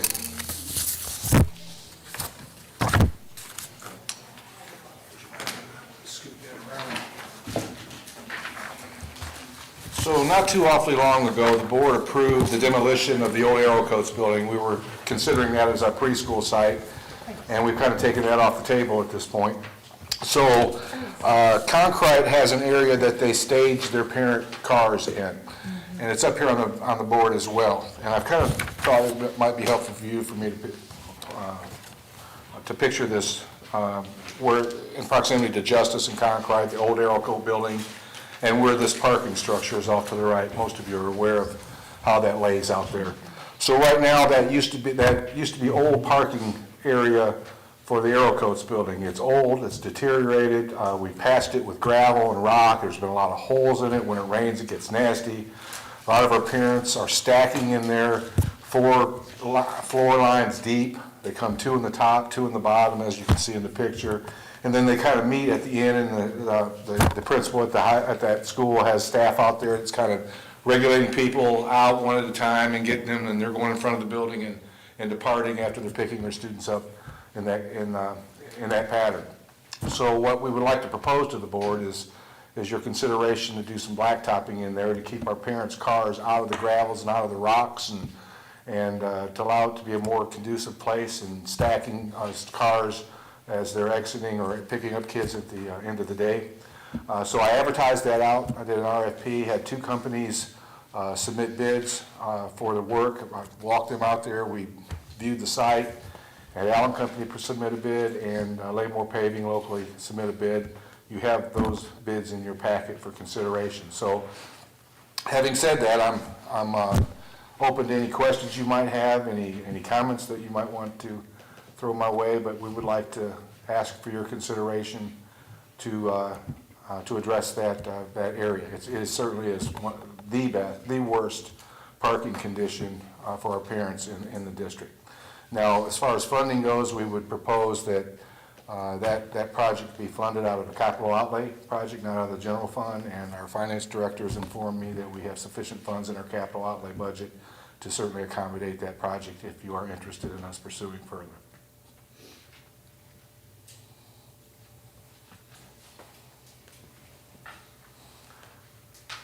Travis is online, he's texting me, please talk them into this. So if you have any questions for him, he's watching. Any questions, comments? The area we're looking at, is it large enough? I mean, for what we want to accomplish? Yeah, It's got all that area behind it that we're. I think it would be. That's how they stack cars now. They stack cars in four lanes. Each of these lanes would be 12 foot wide, so you have 2 24-foot lanes that would come around there. And I think I haven't had any complaints from the school that they don't have enough area to stage their cars. I think this would certainly allow them more opportunity than they have in the past, because we're wrapping around that back parking. That back lane is wrapping around closer to where the building line used to be. So I think it would be sufficient, Mr. Talby. I haven't been told otherwise. Now, both contractors that submitted bids, it's pretty apples and apples. As I've looked at those, they're both proposing to mill and remove old blacktop, and to put a certain amount of base on it, a certain amount of coverage on it, a certain amount of gravel on it. They're pretty apples and apples. I mean, it's just neck and neck with what they're what they're proposing to do in there, with the exception of some price difference. We've done business with both companies, and they both are highly reputable, do great work.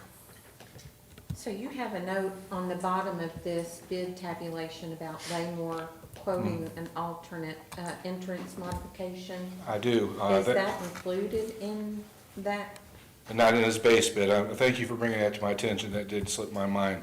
When Laymore did the appraisal out there, they suggested we also consider widening the road that where parents turn right and enter that area. There's a culvert there, and you have a pipe that goes under this little road, and it's about 1 car wide. So he was proposing that we should consider widening that to where you can accommodate more cars coming in and making that turn much easier for cars. And so he included that as an alternate, but not with his base bid. Now, Allen Company didn't include that as an alternate, so I didn't consider that in their bids. But I think it's a good recommendation. So you would recommend that? Absolutely, for $4,500, I think that's what the price was. $4,575, absolutely. I'd widen that up, put a new culvert in there, and make that far more long-lasting. Did Allen Company not see that, or? No, we didn't ask them to bid that, Brenda. We just, Laymore just identified that and said, that's something I would ask you to consider. I'll just throw it in there as an alternate, and I think it's a good recommendation.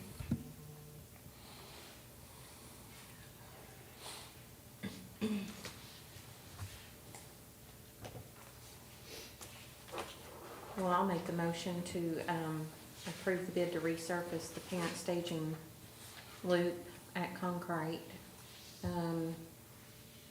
using Laymore with the entrance modification added. That would be for $53,975. Okay, motion by Ms. Richardson, I'll second. second by Mr. Tolly. All those in favor say aye. Aye. Opposed? Motion carries 5-0. Item number 16. Since you appreciated my previous picture, I'm going to ask Mr. Livingood, or Dr. Livingood, to pass that one around as well. This is an area that I was asked to bid out some months ago, across from the football stadium. So if I can kind of get your thinking around that, it's also portrayed up here on the screen. We quickly realized when we opened up that sports complex that parking was going to be an issue for us.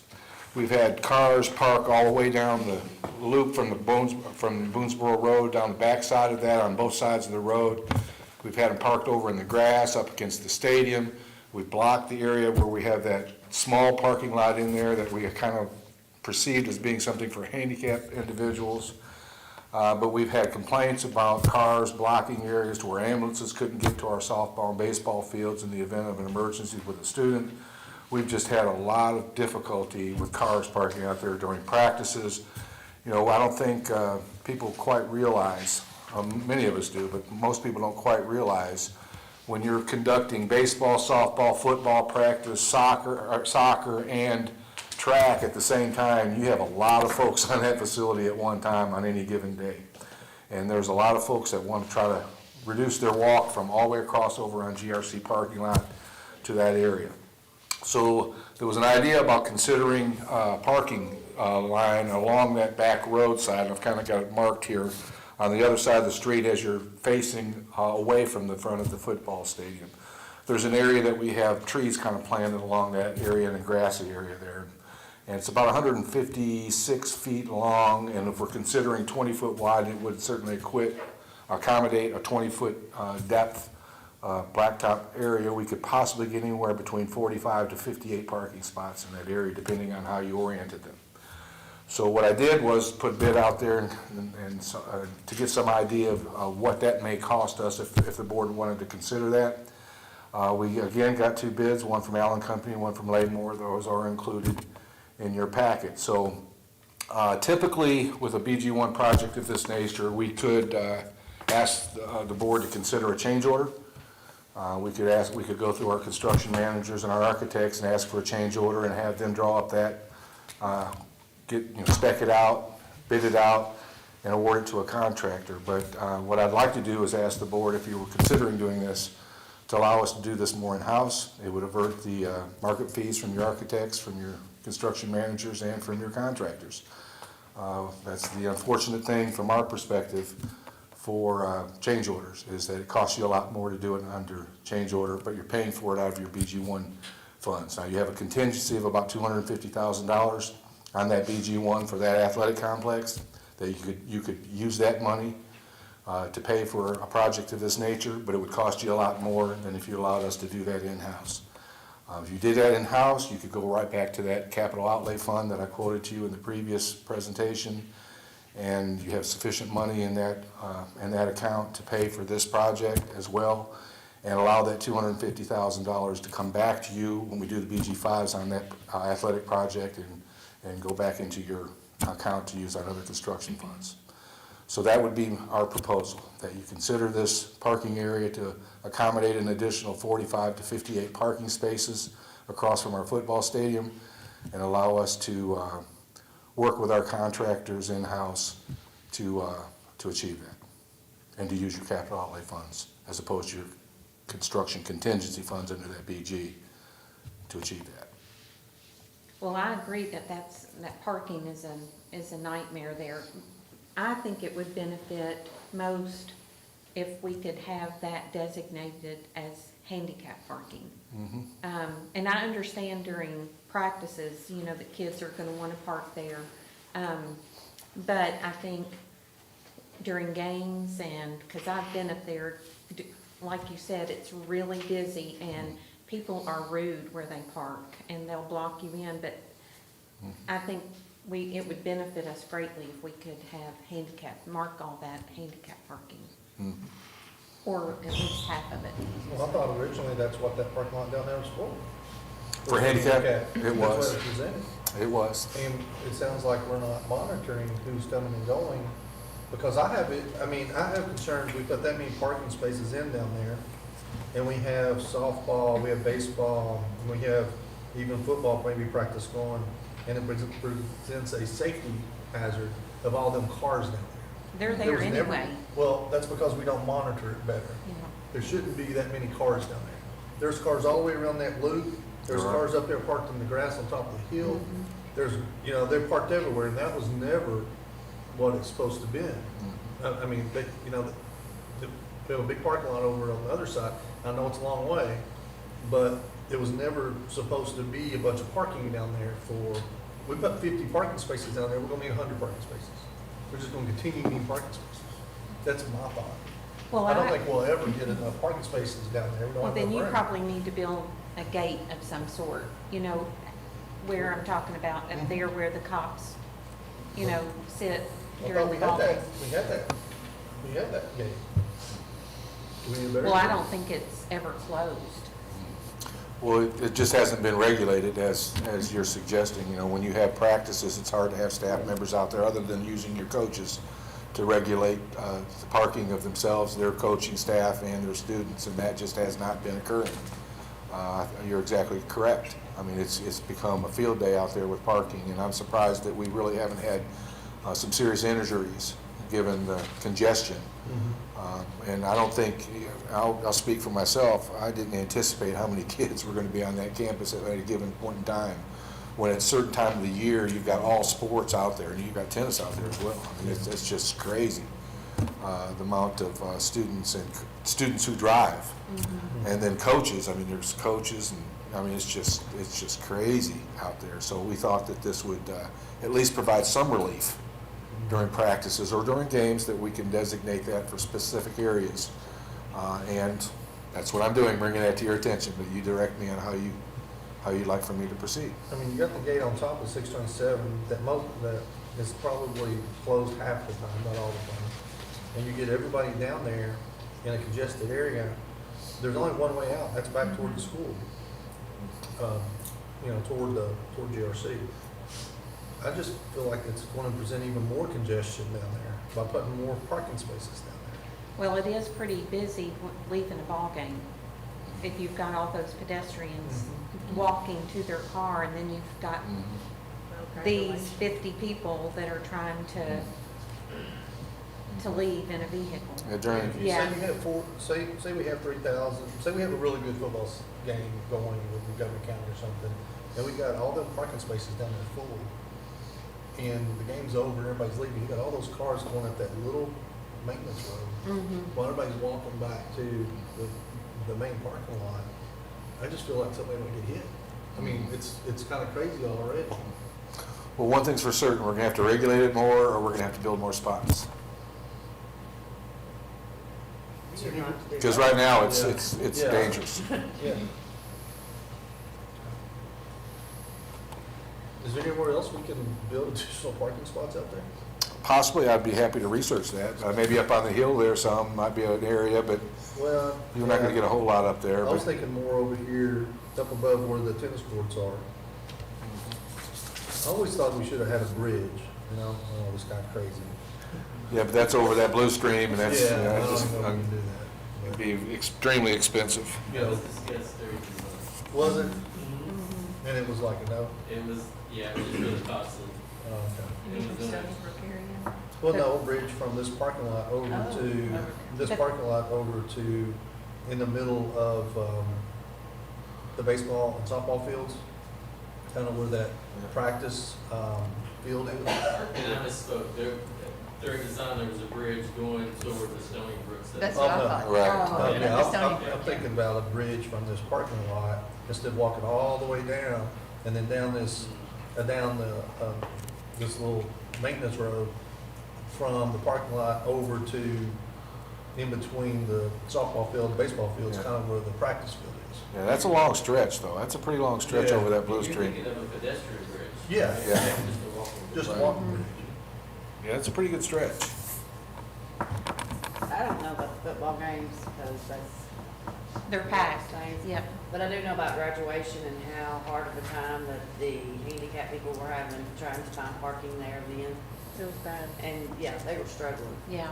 So those parking spaces Where would is be the great. handicap parking? I don't know. It's supposed to be in the main Just lot. anywhere over there where that other parking in front of the field house is. We have SROs that go over there and kind of direct handicap parking in that area, but that fills up pretty quickly. Yeah, Well, they the had to get there problem 2 is- hours early for Yeah. graduation Yeah. to get a parking The space. problem is you have pedestrians and vehicles trying to use the same little maintenance road, and it doesn't work. It's not, it's a traffic nightmare. We have an issue out there for real right now. It's a legitimate issue. And I'm open to suggestions on how to resolve that, but we need to be doing something with it. Can I make a comment? If you put the parking spots on that side to alleviate people walking down the utility road, but you put a pedestrian sidewalk on both sides of the utility road so that they are not walking in the middle of the road. Other cars are trying to get out. And I adds cost, I know that. Yeah, we have considered a sidewalk on the stadium side of that road. That's been discussed. Mhm. Or you could, direct the handicap parking to go right on that maintenance road.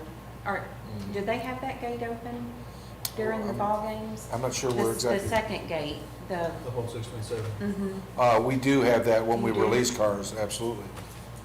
We try to bring them out, Yeah. that way to divert traffic.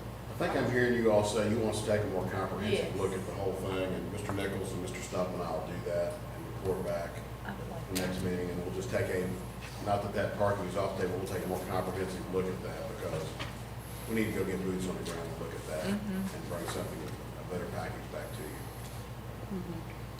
I like the sidewalk idea, though. I do. Not gonna table that up.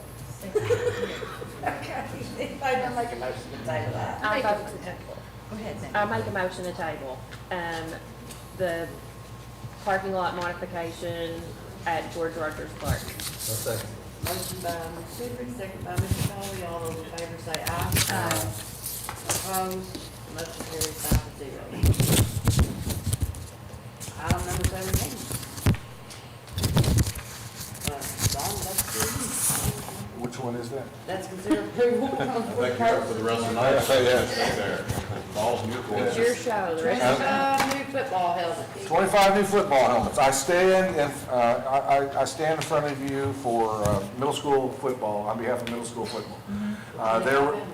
I'm sorry? For 25 helmets. 25 helmets. They're saying that they've assessed their helmet situation, and 25 helmets are dangerous for students to wear, and they need to discard those. I asked them about costs and why they want to recommend the company that they're going with. They really like Riddell. I was told that even the high school now is considering Riddell to replace their helmets at some point in the future with those particular helmets from that company. The idea was that GRC kind of flows helmets down to middle school, but they don't have Riddell helmets, and middle school has to have Riddell helmets, and they would be kids on the field wearing two different types of helmets. So I just said, let's just ask the board to buy you 25 helmets. So that's where we're at. We're asking the board to consider buying middle school 25 new helmets for a cost of $3,457.45. They don't have boosters, middle school. High school has boosters, so they're kind of on their own with regard to purchasing their equipment. So they're asking the board to consider. What's the funding source? It would be your general fund. General fund. Do you know if the high school is refurbishing those helmets that the board purchased 3 years ago? I do not know, but I can find that out for you. Because if they're not, and the reason I asked that, I went back and pulled that old contract up, and there's verbiage in there that states if they're not refurbished, the warranty's not, the warranty's void. Right. So just wanted to make sure that those are being I refurbished. do think that after we bought those helmets, that the company like recalled them and sent us something or whatever if those helmets aren't being produced anymore. Because I do know that the high school wanted new helmets like this year. Yeah, I know they want new ones. I didn't know that they were helmets I didn't recall. Yeah, that's it. What's the problem with the helmets that were purchased 3 years ago? If you've seen any of the players coming off the field, a lot of them had visible bruising, cuts, that were occurring due to the helmets. But that was, and I don't understand why some had those cuts and some didn't. No one was ever able to answer that. And neither was the manufacturer. But, yeah, I'd be they happy had to some research that. players come off that was, they come down and just cut them right into, right, but, Yeah. so, anyway. So- I just wanted to make, as a safety. So you want me to check on the high school football I helmets? want Is to make that sure your- they're safe. I could check on I that. think we need to make sure they're safe. And they're, Noggins are important. they're Okay. concussion helmets, and we want to make sure they're safe, and, I don't know what their plans are at the high school. I heard that they wanted new helmets too, but they were trying to raise the funds for that, the boosters were. I heard they were interested in Riddell helmets. It's required that those helmets are checked, but I can't remember off the top of my head what the frequency is with them. The required check, I thought it was annual, but it might be every 2 years. It's every 2 years with our league. We have to show documentation with our little league. Yeah, and the verbiage on the contract, you want to pull the contract that says if they have been refurbished within a 2-year period, they're voided. What's your recommendation? I recommend we get these helmets from Yeah. those football seasons as bonus. Yep. I make a motion. Motion by Ms. Considine. I'll second. Second by Mr. Paul. Didn't mean to go off on a tangent there. We're used to it. All those in favor say aye. Aye. Opposed? Motion carries 5-0. Your mic's not working, I can't hear you on YouTube. The mic's not working? Yours is, no, Justin knows. So I turned it up. Okay. Okay. I was just letting you know that nobody heard your tangent. All right, item number 18. That's you again, Donna. Topographical Yeah. survey. Topographical survey request from the architects for the board to consider. We're at the point by which they need to look at the property out behind Strode that you identified that you wanted us to look at. This survey would identify the boundary lines, the existing grade of that property. It would assess the features, the dips, the culverts, the coves, would identify all underground utilities and such. It's basically your preliminary survey to give you an idea of the feasibility of that site for a building of the size that we're considering. So we're asking that the board consider approval to go with the low bid. 2 bids were submitted, one from SM&E and one from Indris Engineering. There was about a $2,600 difference between the two bids, and the architects are recommending of the board to go with the lowest bid, which that company is indicating that they could have the survey to you and for review, or to the architects for review within the next 3 weeks. We want to try our best to keep you apprised as to how we're progressing with that particular project. So if you have any questions, I'd be happy to address that at this time as well. Questions, comments, motions? Make a motion to approve as written. Motion by Mr. Tolby, I'll second. second by Ms. Hendricks. All those in favor say aye. Aye. Opposed, motion carries 5-0. Item number 19. As was requested by the board, we put out to an RFP for letters of interest for the architectural services specific to the new Phoenix Academy, as is identified in your current district facility plan.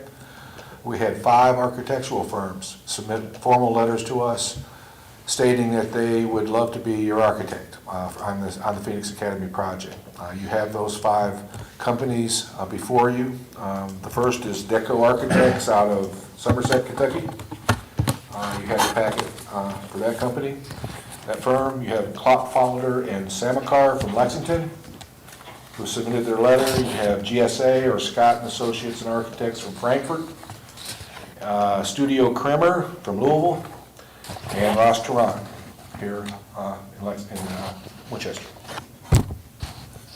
So the board, what we would ask the board for your direction on how to proceed from here. Your options are that you can choose now, today, if you choose, to select one of these firms as your architect for the Phoenix Academy. You can choose to reduce the amount of firms that have voiced an interest down to whatever number you might prefer, and have interviews. Ask them to come in and provide an interview with you and provide some information as to how they might proceed with that project, or you can do nothing. So that's kind of your options at this point, and we just need your directive on how to proceed.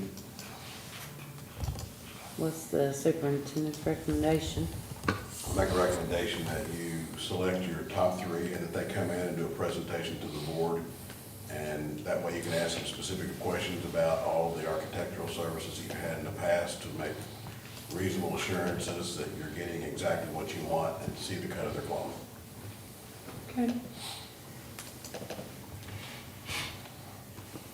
Do we have a top 3 preference?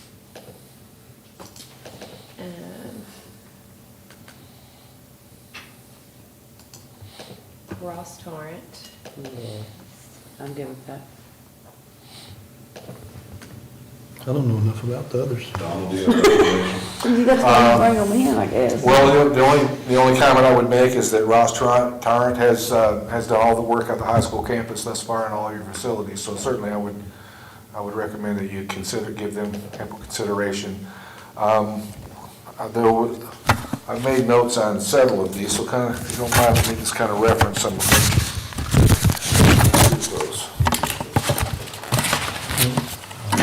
One of the companies I caught my attention.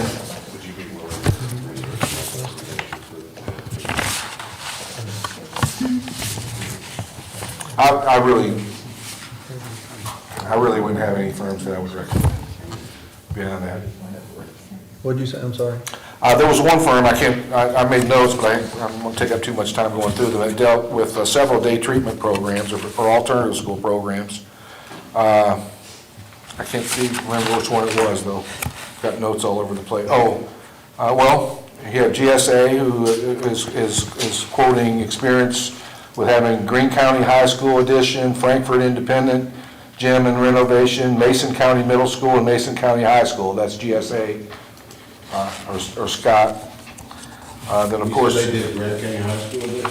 It says they did Greene County High School edition, Frankfurt Independent, Mason County Middle, and Mason County High. And then you have Studio Kramer, who Thomas Nelson High School in Bardstown, Dixie Cordo Elementary School in Louisville, new gymnasium at Eminence Independent. They have some day treatment experience. So- Nelson County Horizon Academy, Jefferson County Jaeger Education Center, and Phoenix School of Discovery in 2019. That is Studio Kramer. Okay, so question, why would we go with a different architect that we've used for all of our facilities? I mean, just, Are you asking me? Yeah. I think that's the $100 question. It seems like if it's going to be on the campus where this architectural firm has completed all of it, why would we leave that architectural firm? We would want it to mirror what's already on that campus. And that's my question. But I mean, I'm asking you. that's well stated. I would be fine with that decision. I mean, I'm fine with that decision. I'm fine with it, but it gives you, it just gives you more information. More information. See that, so that's just an option for you.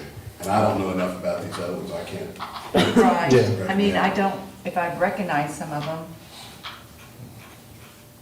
I'm part of the big 15 group, 15 other counties that we meet periodically and talk about facilities and talk about transportation and energy management.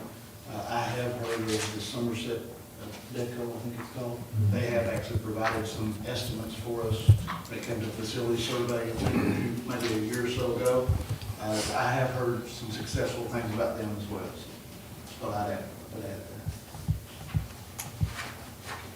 Competition is really good to keep your architects on their toes and working for you and going the extra mile, making sure they're being visible and on top of things. And it's always good to revisit that. Architectural firms are very similar. The cost is the same for everybody, pretty much. It's a percentage. But it's always good to see what's out there and the best history. I don't think that, if you've been like 100% satisfied, and there's never been an issue with your architect, that's information you would have that I don't know about, then that's a factor that you are aware of. If there have been times that you've been, maybe dissatisfied with the service or the attendance or the visibility or the follow-through in any way, shape, or form, then that's information you would have that I don't have that goes into your decision as well. You can make a decision tonight and be done with it and make a recommendation with the firm you had, or, explore other options and see what is out there, because we're not on a strategic timeline, are we, that would be? We have time to interview architects if that's what the board so chooses. But then again, your addition is going to be built onto the existing building, so there is something to be said for. well, I believe every time there was a item on the agenda that was regarding the architect, Ross Tarrant was here that represented the meetings. yeah. I know the attendance was there. I don't know of any other issue. I don't know any issues that we've had with them. You may have more insight to that. Well, you're always going to have some minor issues. I've never had any major issues with Ross Tarrant. But you're always going to have agree to disagree sometimes, but for the most part, they've done several facilities in our district. They've done Campbell renovation in our high school, what ones? Randy? We've done all the work at the high school campus, the URC, the ATC, and then The Campbell renovation. We did not do the Campbell. Oh, you did not do the Campbell renovation? That was Sherman Carter. Yeah. It was. My mistake. Since this is an existing facility that we used Ross Tarrant on, I'll make a motion that we continue to use them on the Phoenix Academy. Motion by Mr. Talby, I'll second that. second by Ms. Hendricks. All those in favor say aye. Aye. Opposed? Motion carries 5-0. Okay. Don? Kind of similar situation, but we advertised for letters of interest for your construction management services for the two facilities. And if you'll recall, I had a discussion with you a couple of board meetings ago regarding the requirement for your Phoenix Academy, since it was under $2 million, to go with a GC as our general contractor as opposed to a construction manager, you'd have to ask for a waiver. And KDE had indicated to us that, and this was part of our conversation 2 months ago, that they would consider construction management for both projects if you did them both in tandem, if you did them together. So you as a board directed me to advertise for letters of interest from construction managers in the state. I did so. We received one letter, and that was from Codell Construction. That's the one you have in front of your packet. So asking your direction tonight as to how you'd like to proceed with that. Of course, I'll follow your directive on how you would like to proceed, but at this point, Codell Construction was the only construction management firm that submitted a letter of interest for coordinating those two projects in tandem.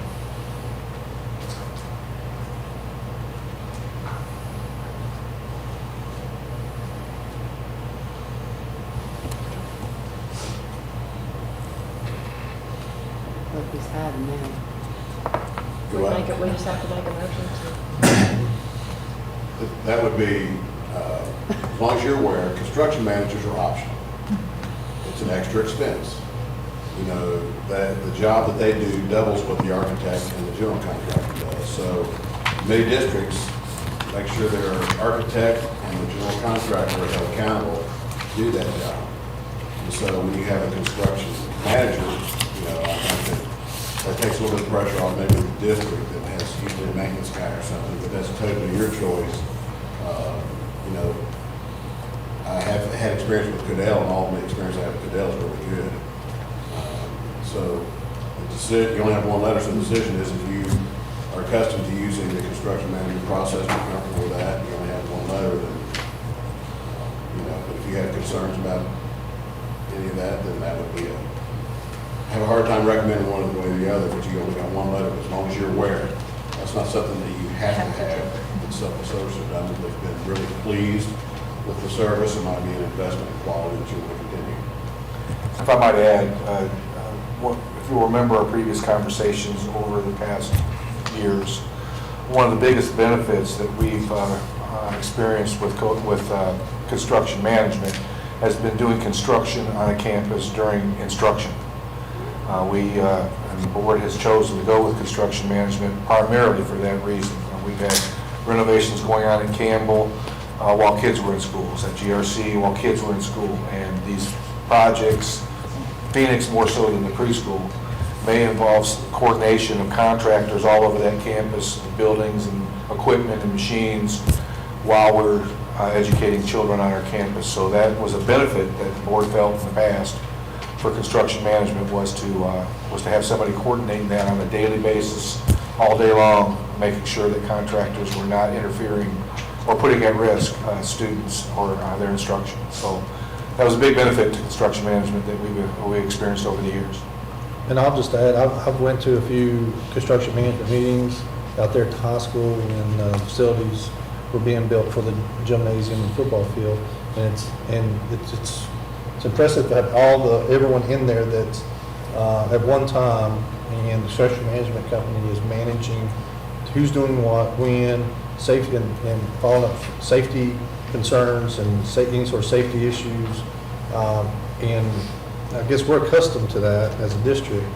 And I'm afraid if we just go into an architect and general contractor, it could be fingers being pointed, like, well, now I told him to do it, and then do it. But the construction management really falls to them, correct? It was a good comments. Good points. I'll make a motion to approve construction management services for the preschool and New Phoenix Academy to Codell. Motion by Mr. Tolby. I'll second that. All those in favor say aye. Aye. Opposed? Motion carries 5-0. I think you're done, Don. I think I'm done. Yeah. Thank you for entertaining me tonight. All right, 20A, set up a work session. And that is to discuss salary tables? Yeah, I think so, yes, yes. No? Originally, it could be any topic that you want. Right. Set the work session, and then what, if you want to go back and revisit that and really learn. Step one is just learning them so that you can understand them and know what. But I think establishing goals for me and things to work on would be important. Make sure we're on the same wavelength. Kind of just, You know, my priorities right now. Tell you what I think they are, and then you know exactly what's going on. I was just clarifying. And I do think it would be, even if we don't address it, it would be of value to interpret what the sign, and know exactly what those things say and look at it in dollars and cents. And then I do want to revisit some, my rationales on some salary decisions that you've made prior to just getting my take on that. Okay.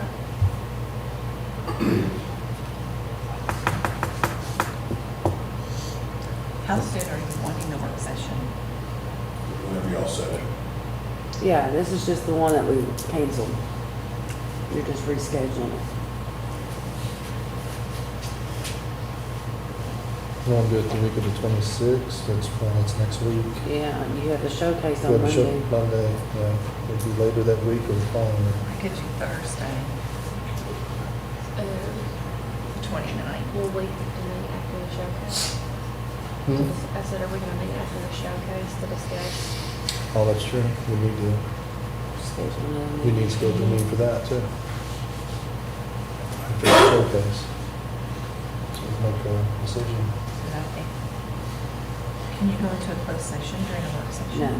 You could say one after another. One right after another? Okay. Well, there you go. You wanna try to do it the 27th, just knock it out? The 27th? I can do 27th. I can do mine in 1 hour or less. Okay. Good to know.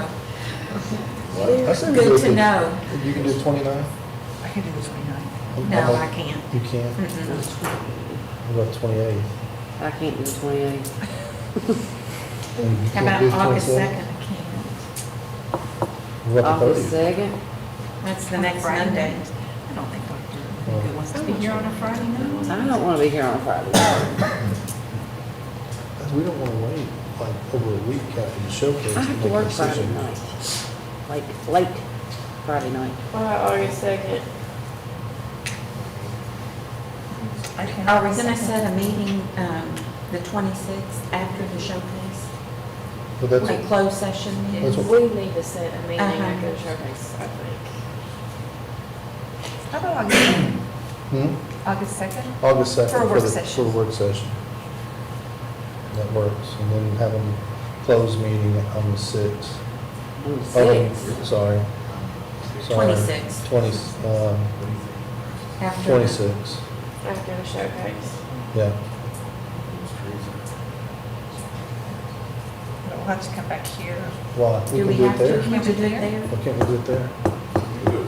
You just have to make sure that it's, It's just and it has to be noticed, and then you'll have to put a notice. You have here. to post a notice here and a notice on the building where you're going to be having it as well. Would it not just be easier to come back here? Be easier just to stay there, wouldn't it? Just stay there. And you're gonna say, because it's right down the road. I'm sorry?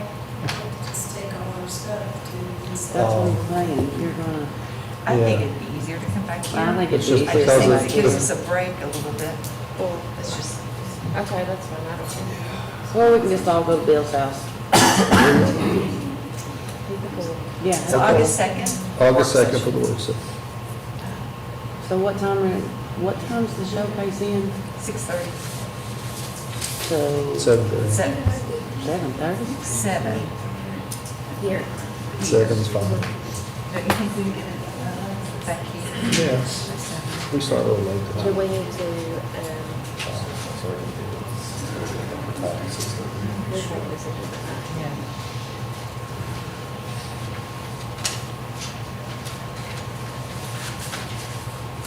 So closed session, 7 o'clock here on the 26th.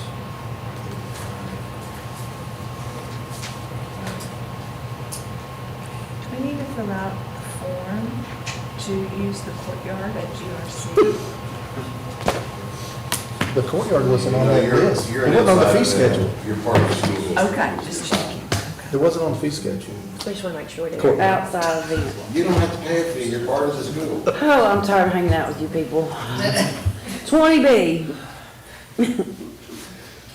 On August the 2nd, what time? 6:30? No, do you want to start earlier? You tell me what time you want to start, and I'll get you there. Okay. Can anybody do earlier? I can make it work. I can. Can you? 5:30 or 6? I can do 5:30. I can do 5:30. Can you do 5:30? Y'all just waited for me to get that in my phone, didn't you? 5:30 on the 26th, On the second. On the August 2nd. August 2nd. Oh, on the work session? Yes. It's all right, I put it down at 8 o'clock for some reason. So what time? 5:30. 5:30. Can you do I that? cannot do 5:30. It's late. Yeah, I can. I have a babysitter. It's not. 5:30 August 2nd. Yeah, it can start it. I'll be here at 6. Okay. If I can. It's okay. Can we move on to 20B now? Yes. All right, Bill. Oh, addendum to the superintendent report, sorry. Okay, the question with, there was an addendum that was requested by CASA to add 2 fees to the contract for superintendent search. One was $250 for a list of questions, but the other one was for $1,000 for an off-site showcase. And we all questioned that price, and what we got back was, it is an extra coordination with process candidate and the time on site. That's all it's been said. So she'll be here, is that, Mhm. Kathy will be? But, with Ms. Nance and other board members doing most of all the work, the $1,000 seems excessive. The district mailed out, so they paid for the printing, they paid for the clicks, they paid for the stamps. And the food? And the food, right, Becky? So I'm not really sure, well, that just seems excessive, and that's something we requested. Was that her showing them around the district? Because she mentioned, She mentioned it, it's not, it just says it is the extra coordination with the process candidate and the time on site. And the reason I'm reading this is we got this during our meeting. I'll forward you all the Wasn't you email. gonna show them around? Did you say you would meet somebody here? We just kind of like threw it out, it sounded like we were doing it. Yeah, that's what I thought, that at some point. because I just said I didn't care to help whatever, really cute and I wouldn't have done it. Well, do we have to approve that tonight, or can we table it? She wanted it on Let's there, table but it. yeah, let's table it. Let's table it. Yeah, I think we need to table it too, until we get the Until we- additional. Well, wait a minute, I mean, that's coming up Monday, when are you gonna table it to? I mean, we need to decide if we're gonna pay her or not for it. I don't know that you can put it off any longer, because that's the 26th, correct? Mm-hmm. Yep, if she don't wanna come, she don't need to come. Well, let's make a decision about it tonight, but I don't think you can keep her hanging, because we're not gonna meet again. No. And But discuss. she's actually not getting paid for it right this minute anyway. No, we told her we wanted her to do the showcase, but, We did. but we thought there was more. We thought there was more to it. So let's just tell her, Can we approve to pay for everything but the showcase and the, If we didn't pay her for the showcase, would you just not show up? I don't know. It would, I mean, I'm sure she's probably watching right now, so she might. everybody check your phones. You can approve the questions, I mean, Yeah. that's a delineated well, we need fee. to approve that for Yeah. sure, because we've used. And she has gotten with the candidates and. That was included in the original contract.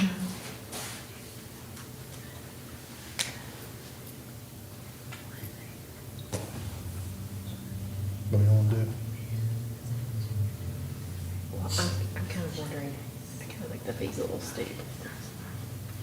I mean, the original contract did state what the price was for the showcase, and then we decided to do the showcase. So, I just thought Just that was because gonna we- be something that they would take Mhm. care of, the invitations, the, Mhm. you know, Mhm. I that. thought that was the $1,000. mhm. And maybe we weren't clear on that when we decided to have it and just kind of said, Yeah, we want to have it. we want to have it, we just kind of jumped in. Jumped in and did it. Did it. So that, I mean, it could be our fault too. I think we need to find out from her if we don't pay it, does that just mean she don't come? Or, I mean, I think. or can we approve it and then ask for more explanation and Yes. ask at that point if they would, lower Once that you- price? yeah, Once you approve approve it, it's approved. If you approve it, then you've given that young lady right there she is gonna write a check for And I've whatever got the amount. contract right here. Well, we approved some stuff last year that got held off, remember? I can't remember what exactly. This is not gonna get held off. No, I know, but it didn't, that never got, that project never got done. So, I don't pay it till I get an invoice. right. So And if they we haven't- approve it and then we end up not doing it and she doesn't send an invoice, But then. you're still, once we approve it, I sign this contract. She's got a contract on you. Does she kind of, I wonder if she stands up at this mixer or whatever it This is. is a and contract. for- Introduces everyone? Introduces everybody and just kind of like This tells contract their has her name and attorney I on wonder it, if right? she Rhonda? leads that.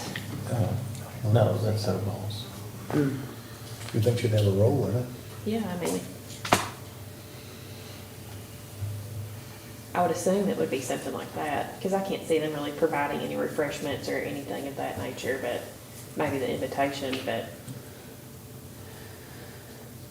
I would think, just from her, our dealings with her, I would think that maybe she Yes. would get up and say something about them or kind of introduce the candidates or something.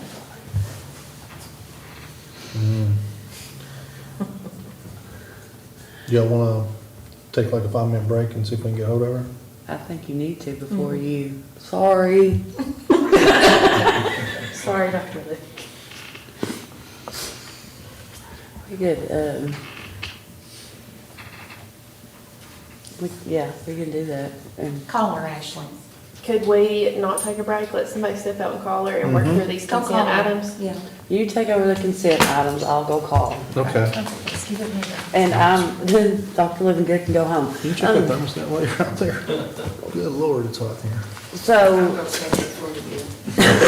thank you. All right.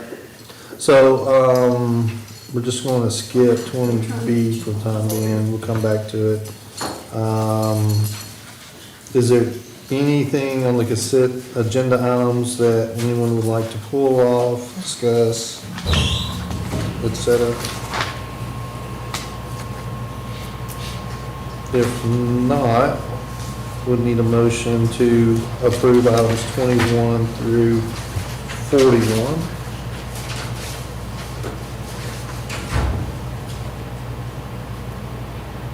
I make a motion to approve items 21 through 41. Ms. Constantine, we have a motion by Ms. Constantine. We have a second? I'll second that. A second by Ms. Hendricks. All in favor, say aye. Aye. Aye. Passes 4-0.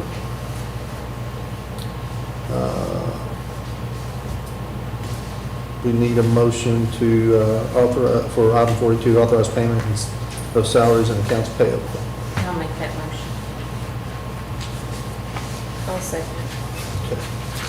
We got a motion by Ms. Richardson and a second by Ms. Hendricks.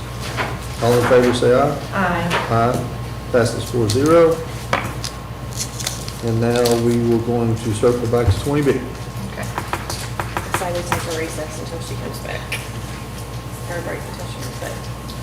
You wanna have a recess until Yeah. she comes back? So we're in recess, we are in recess at 9:04.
It's at 9:06, we're out of recess at 9:06, You're back in session. back in session.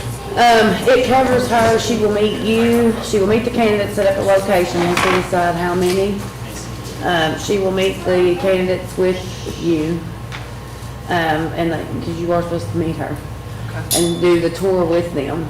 And she meets them at whatever location, and she, stays with them from beginning to end. She just plays the role of Facilitator. yeah, whatever, any questions anybody might have, whatever they may need, so that way they're not coming and they have somebody they can go to. So that does include her showing the candidates the district? Yes. And, okay. With proof. Yeah, okay.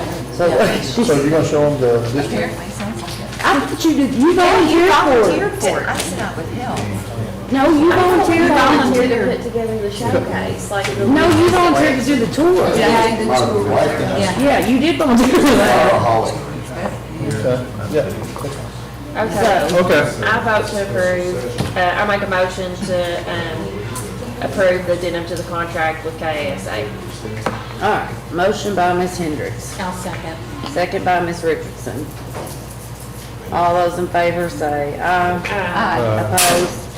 Motion carries 5-0. We're done, all we gotta do is adjourn. Need a motion to adjourn. I'll make a motion to adjourn. Motion by Ms. Hendricks, Second. second by Mr. Talby. All those in favor say aye. Aye. Motion carries 5-0. We are adjourned.